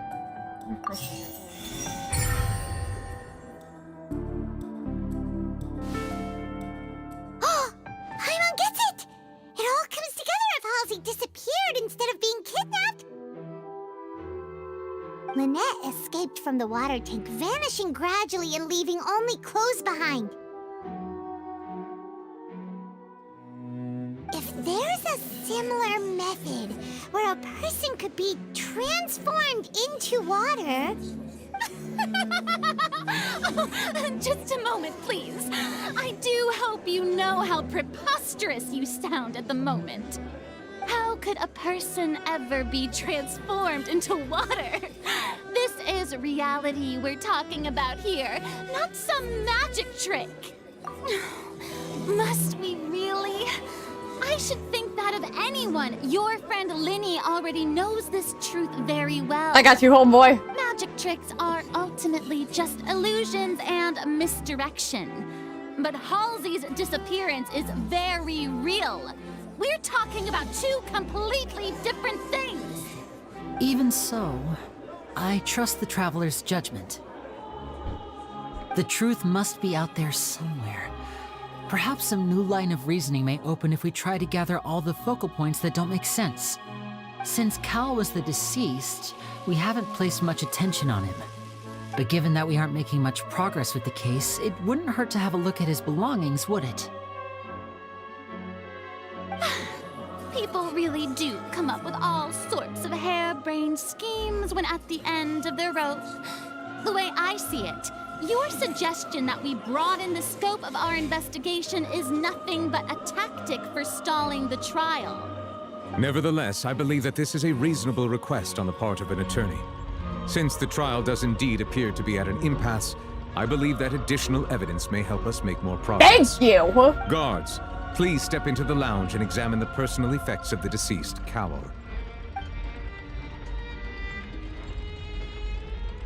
We are still examining the items, but we have already made critical progress that we feel must be shared with everyone post-haste. We discovered several test tubes of fluid within Cowell's baggage, each labeled separately.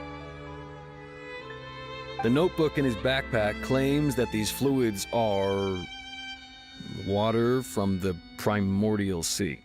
The primordial sea? The note's contents also indicate that Cowell belonged to an organization that sells illegal drugs and that he had an accomplice. The notebook has many entries concerning safe usage of these fluids, in which the keyword dissolve appears many times. One of these tubes was labeled Opera Epiclese, along with yesterday's date. It is empty. The notes also state that these dissolution properties work exclusively on people from Fontaine. It's likely that Halsey was chosen as some sort of test subject. As such, we believe that the defense's hypothesis is, in fact, supported by sufficient evidence. Get fucked, Farina! You gotta be kidding! People dissolving into water? Could something so ridiculous actually be true? Wait a moment. This reminds me of a certain prophecy, but it's just a coincidence, isn't it? Huh. If people can become water, does that mean that the water tank's real use was as a means to hide water stains? And if Cowell was targeting that girl... Wait just a minute. Could that mean... You two, with me, quick! Demoiselle, wait! What about your partners? Let's go. Just trust me. Order! Order! It is undeniable that further examination of the deceased's personal effects has yielded some surprising results, but we cannot yet verify the veracity of these clues. Still, let us assume that these clues are indeed authentic, albeit with the understanding that Ms. Halsey has yet to be found. Guards, please continue examining the items along these lines. Mr. Linney, it appears your hypothesis is supported by the evidence, so please continue speaking. Of course. Thank you, Your Honor. If we uphold this hypothesis, I believe that many of this case's seemingly unrelated clues can be connected together. Right! Like the metal hook! That one didn't make sense at all. Let's think about this. Cowell's methods must have something to do with that water from the primordial sea. Fontaine needs in the water! The rope that strung the water tank up was lit by the fireworks and cut. As such, the focus here is on the water and not the tank. The water from the primordial sea should already have been prepped before Halsey entered the magic box. The deceased's name is Cowell, Linny's assistant. He would have been able to tamper with the equipment. Lynette was in the magic box on stage the entire... I remember there was something else within the inner layer of that box. Now it seems like the hook rope was not meant for another magic trick, but was instead some form of triggering mechanism.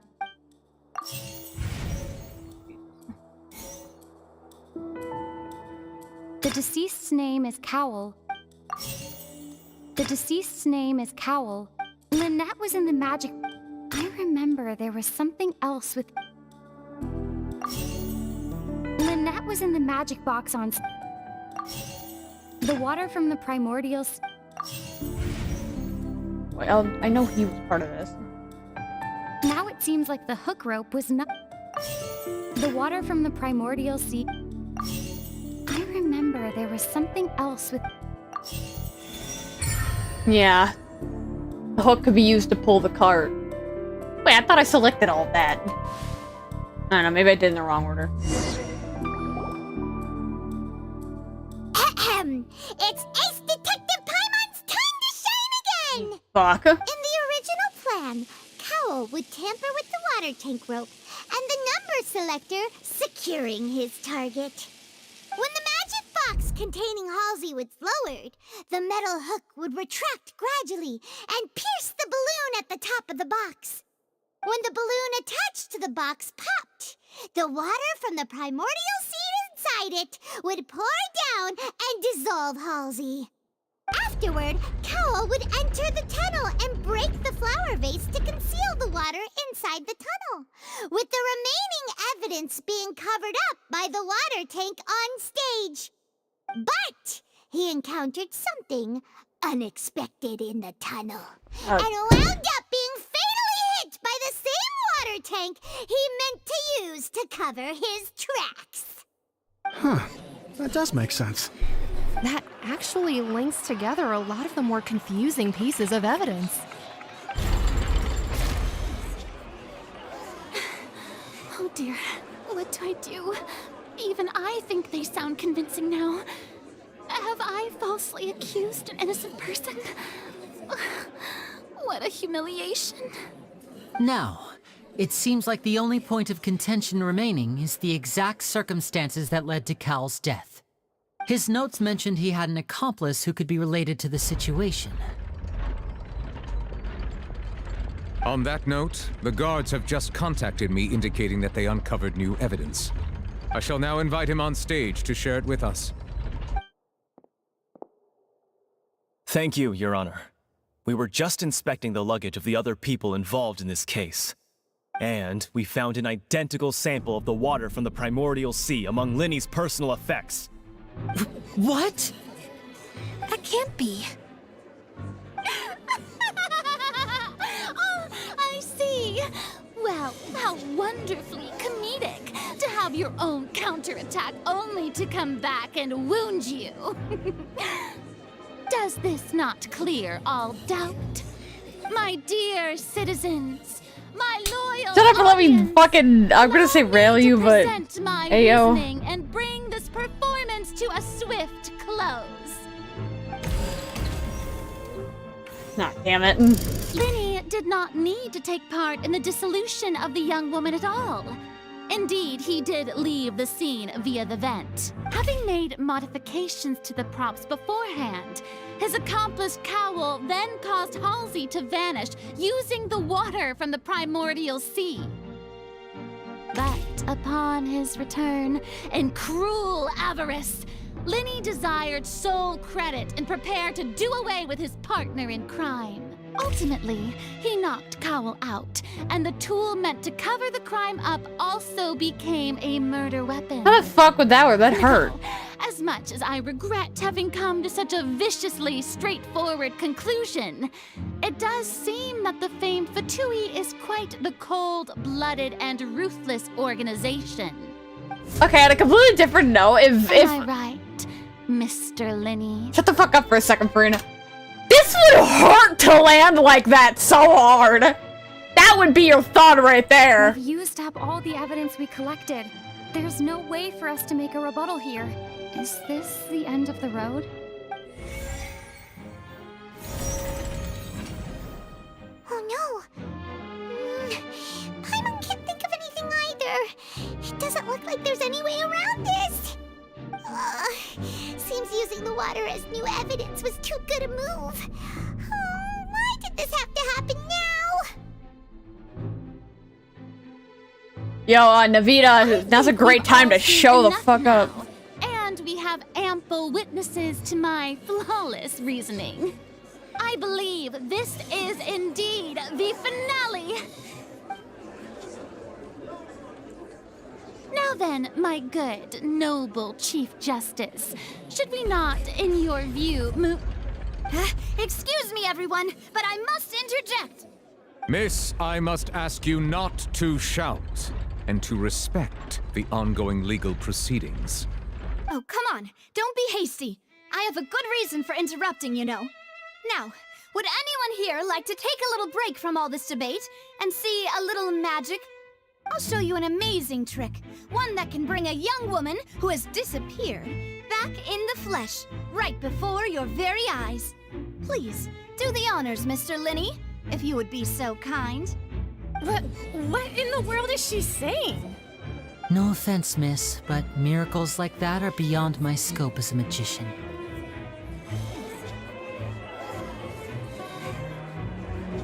Come on now, don't be silly. Magic is all about misdirection, isn't it? This is a fucking It often play. I'm gonna conceals the punch truth while someone. presenting a fascinating illusion. But once everyone believes the illusion, can't magic reveal the truth to them once again? And wouldn't such a trick be the most marvelous finale to today's performance? Come on, Lenny and Lynette. Give it another go. Don't worry. Spina di Rasula has made the necessary arrangements on your behalf. But as the magic makers and stars of the show, I think I should leave the final performance to you. I understand.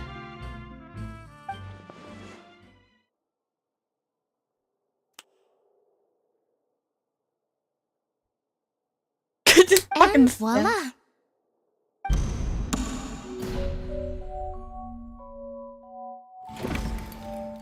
Hi! Sorry for the interruption. Hi! Wait, isn't that Halsey? So the whole thing about people dissolving wasn't true after all? To be clear, I'm only here because this person told me that if I testified, the merit of doing so would lessen my sentence. I was hiding outside this room listening to the proceedings because I was afraid that I would be the one put on trial. I was just feeling happy that no one had noticed me, and then before I knew it, she caught me. That'll teach you to underestimate us three. Where should I begin? I'm sorry. I'm the one who killed Cowl. I admit it. What? Why? Firstly, my name isn't Halsey. It's Lillian, and I'm originally from Mondstadt. I heard that Linny's show was gonna be a real thriller, but I missed the chance to buy a ticket, so I stole one. That's how I make a living. I steal stuff here and there. Oh, and it's the girl I'd from never before. been caught before. But I was noticed at the harbor a few days ago, and I barely got away. Linny was the one who caught me in the act. Hey, no wonder you look familiar. So you were the thief. Liddy even mentioned that you were pretty skilled. Well, and I thought that would have been the end of it, but then the number selector chose me. He even mentioned the Fortress of Meripede. That's a prison, isn't it? So you can imagine how shocked I was. I thought he was on to me for sure. So I played along with the show while looking for an opening to flee, but then I got water poured on me for no reason, and then someone jumped into the tunnel to nab me. I wasn't going to take that lying down, so I knocked him out and stuffed him into the box. There was nowhere to run from there, though, so I had to change my clothes and hide in a box containing performance costumes. I slipped out after the first guard arrived at the scene and continued hiding inside the opera house. Can a person even hide in there? But I swear I didn't know that the water tank would fall down. Really, I swear it. Okay, had I known that, that's accidental I wouldn't have put him in homicide. the magic box. I may be a thief, but I'm no killer. Okay, that was literally accidental homicide. He tried to fucking steal her and he got fucked. That's a skill issue. Well, that makes everything pretty clear now, doesn't it? This time, we need to tell the entire story from Lillian's perspective. Get fucked, Farina.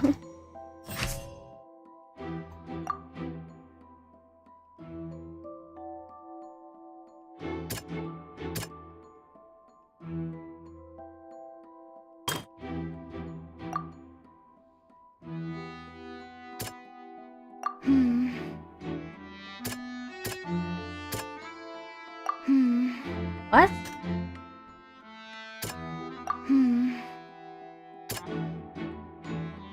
Okay, the thud The was strange sound- that. Oh shit.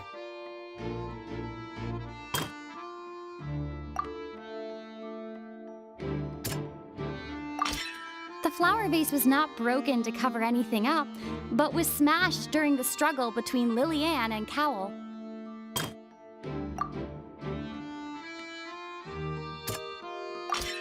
Lillian was afraid that she would be recognized if she left, so she changed clothes and hid, biding her time. Just what one might expect of an experienced thief. And it's Ace Detective Paimon time! God damn it, not Ace Detective Paimon time! Having been selected out of the blue, Lillian panicked. Her panic only intensified after she entered the tunnel and had water poured on her head. So she kicked the door open, producing the thud we all heard. Hearing the commotion, Cowell leapt into the tunnel, only to discover that Lillian had not dissolved. He did not know that Lillian was not from Fontaine, but was a thief who made her way in by stealing a ticket. Mistakenly believing that the water from the primordial sea needed time to take effect, he tried to force Lillian back into the box. The two broke the flower vase during the struggle, but Lillian came out on top, knocking Cowell out and putting him in the box.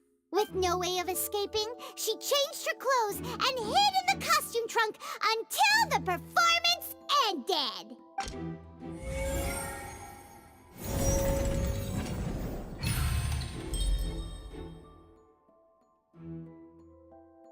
You're fucked.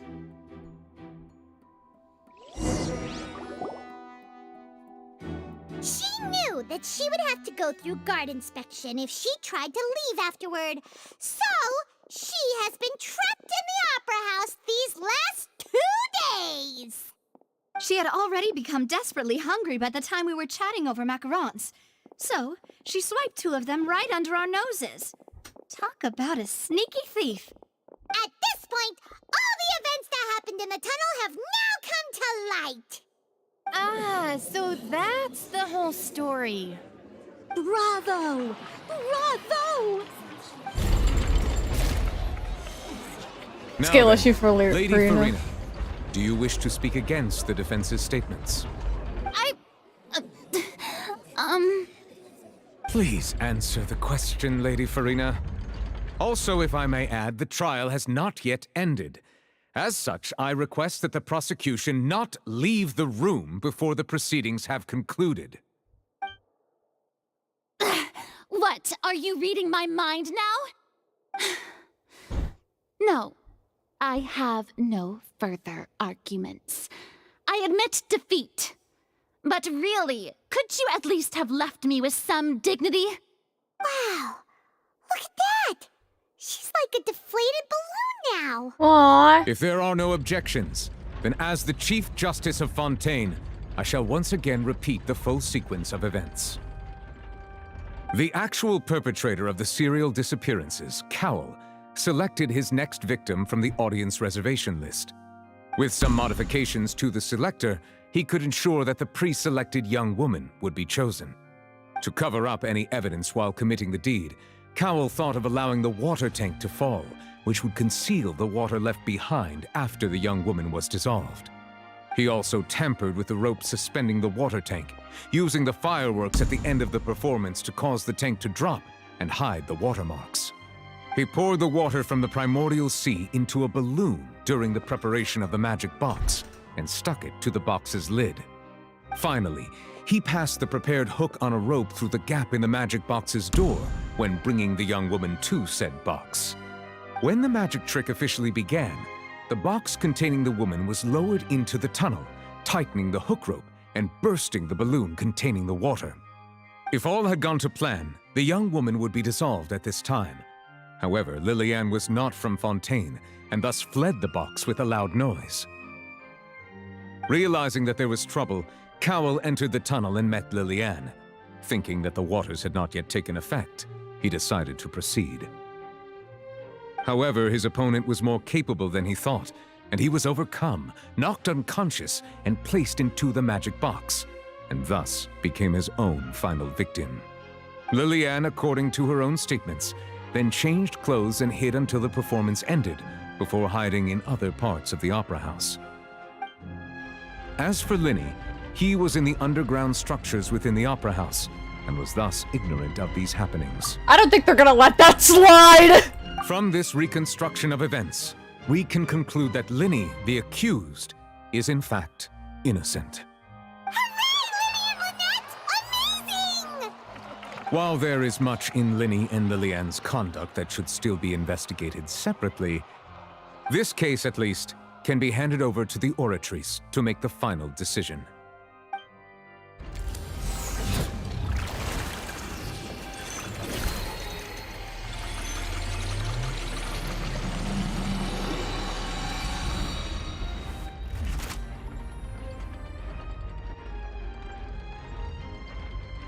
As such, Linny and Lynette are officially declared not guilty.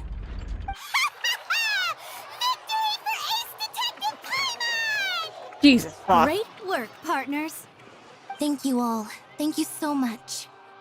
Next, I think we deserve an explanation, Guard Vaughn. How did you find the water from the primordial sea in Linny's baggage? Right! Your discovery caused me to make a serious mistake, you know. Or was that not a discovery, but false evidence that you dared to bring before this court? I suspect that the accomplice mentioned in Cowell's notes was not Linny, but you, yes? Run, bitch, run. I'm sure you know what you must do to lessen your sentence. Speak quickly! Unless you want to earn yourself a one-way ticket to Coupon Town. I was just following orders. We were supposed to place blame for the serial disappearances onto Linny, and thus cause suspicion to fall on the Fatui. The higher-ups said this was the best opportunity to do so. And now that your plan has fallen through, and the secrets of the water have been revealed, you have become a liability to said higher-ups, yes? Therefore, you would be wise to tell everything you know, and seek the protection of the guards. Yes, I'll tell you everything I know. Our boss discovered that the water can cause people to dissolve. It can also be made into a potion, which when extremely diluted, can cause people to experience unforgettable exhilaration. We've been in this business for a while now, and have made decent mora off it. The disappearances were also the boss's idea. I mean, this is the boss we're talking about. Oh shit.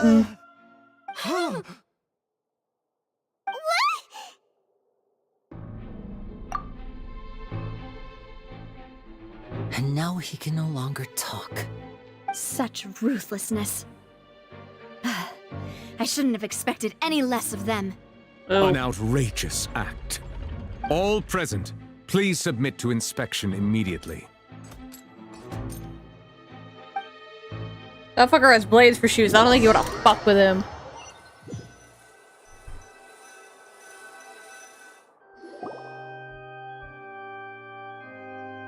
So, we're just going back now?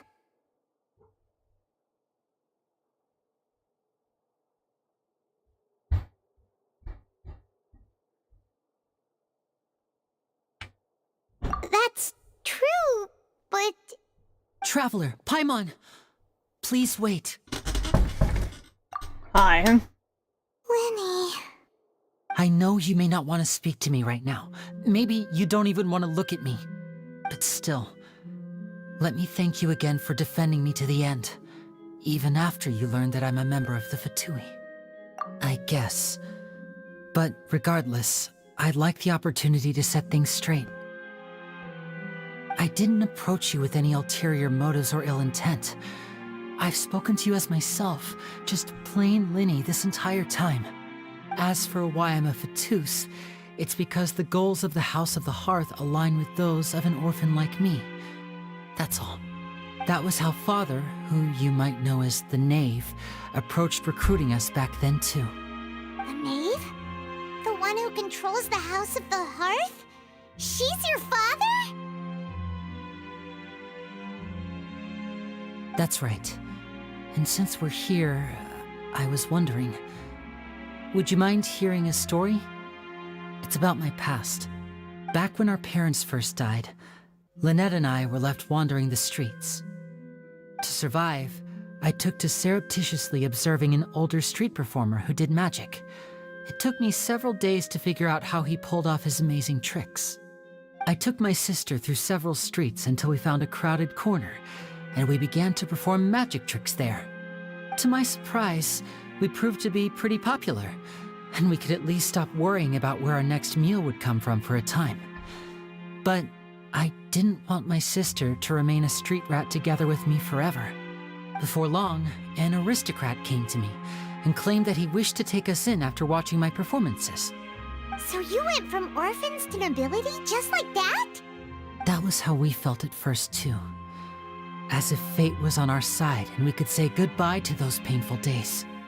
But I gradually discovered that while we were called foster children, he was really after my talent for magic tricks. He would constantly take me to all sorts of banquets to garner attention, which he would then use to expand his social circles. That doesn't seem too bad either. Better than roaming the streets at any rate.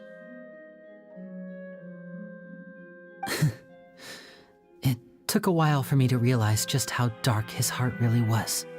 After one particular performance at a banquet, I discovered that Lynette was not on the same return vehicle as me. I waited a long time after we returned home, but she did not come back. I went to that noble's bedroom and asked him about her whereabouts. The answer he gave me was, she caught the eye of the most eminent person at the banquet, so I sent her over as a gift. I mean, you'll be able to perform your magic regardless of who your assistant is, yes? Oh no. So he was gonna... But wouldn't Fontaine's laws deal with such people? As far as outsiders are concerned, this is a relationship akin to adoption or foster care, and they have their ways of escaping the eye of the law. I managed to ferret out the location of the mansion of that so-called eminent person and hurried through the night. But by the time I leaped over the walls, avoided the guards, and made my way in, all I saw was the moonlit ground covered in blood, and the knave standing there in the So does darkness. the knave, not the knife. So, she'd already taken care of that guy. That's right. She had rescued my sister before she could come to any harm, and had even discovered several girls hidden in a basement, all of them orphans. Father, I mean, the knave, might have seen something in me, and so she made me an offer. The House of the Hearth welcomes you, for your interests align with ours. Here, none will ever betray you. Indeed, betrayal shall never be permitted here. I was hesitant to trust her. I mean, I had just been betrayed by nobles. But she was also quick to destroy the noble who had taken us in at first, giving us back our freedom. Oh, so that's how the two of you joined the House of the Hearth. She has her own plans. She has gained permission from the Tsaritsa to first use the Gnosis' power when she obtains it. She plans to use it to find a way to break the prophecy and save Fontaine. So, she believes in that prophecy too? Bro, she That's sounds like right. a fucking W! The whole House of the Hearth is currently working to combat that crisis. I knew the knave was sweet, but holy Today's case shit. has also proven that people from Fontaine can indeed dissolve into some sort of water, thus further supporting the prophecy. All of us house members here, Lady Arlecchino herself included, are from Fontaine. We won't give up on defending our homeland. Oh, she's from To us Fontaine! orphans, the only connection we have left to this world, apart from our family, is our homeland. So, from small deeds like distributing magic pockets to huge schemes like stealing a Gnosis, everything is aimed at dealing with that prophecy. It's all right. I understand. The only thing I can do is relate all this to you. I just hope you can understand that even as a member of the House, I have never stopped making my own decisions, and that I believe what I'm doing is right. If you should need anything at all in the future, feel free to find me. I will do my best to help you, as plain Linny.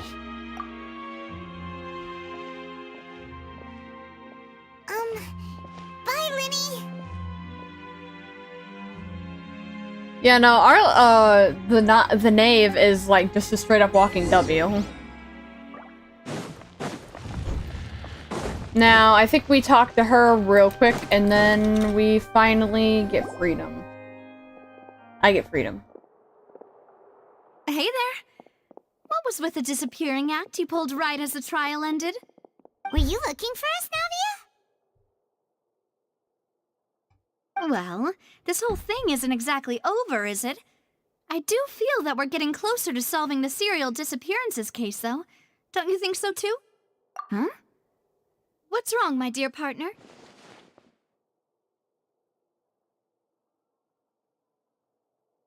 Besides, are you sure we're the ones who can crack a case that's been cold for decades now? And given that there's new evidence from the trial, there should be a trail of breadcrumbs for the Hydro Archon's people to follow now, right? Huh. We're gonna get guilted into this. Well, I won't lie. I'm a little shocked to hear that from you. But I suppose you are just travelers who have only arrived in Fontaine after all. Sorry. I might have been too presumptuous. Don't say that, Navia. Ah, and we were having so much fun investigating with you, too. It was like having new waters flowing into a stagnant mire, causing new hope to spring forth, and the reflection in the murk to become clearer. Well, sorry about that. I'm a bit prone to nostalgia. Don't mind me. Wait, shall we have a farewell meal? You know, to commemorate our time as partners? Huh? Do we really need to get that formal? Well, guess you really did treat us as partners, huh? Well, I'd just like to have a proper ending to every important memory. That way there are no regrets later. Anyway, it would just be a meal, so it shouldn't take up too much of your time.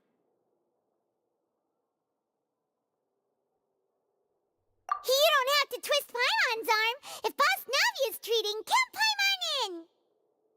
Oh, wonderful. In that case, why don't we return to the court of Fontaine and head to the Hotel de Boer? I believe we'll make it just in time for dinner. All right, then. Let's have our farewell meal.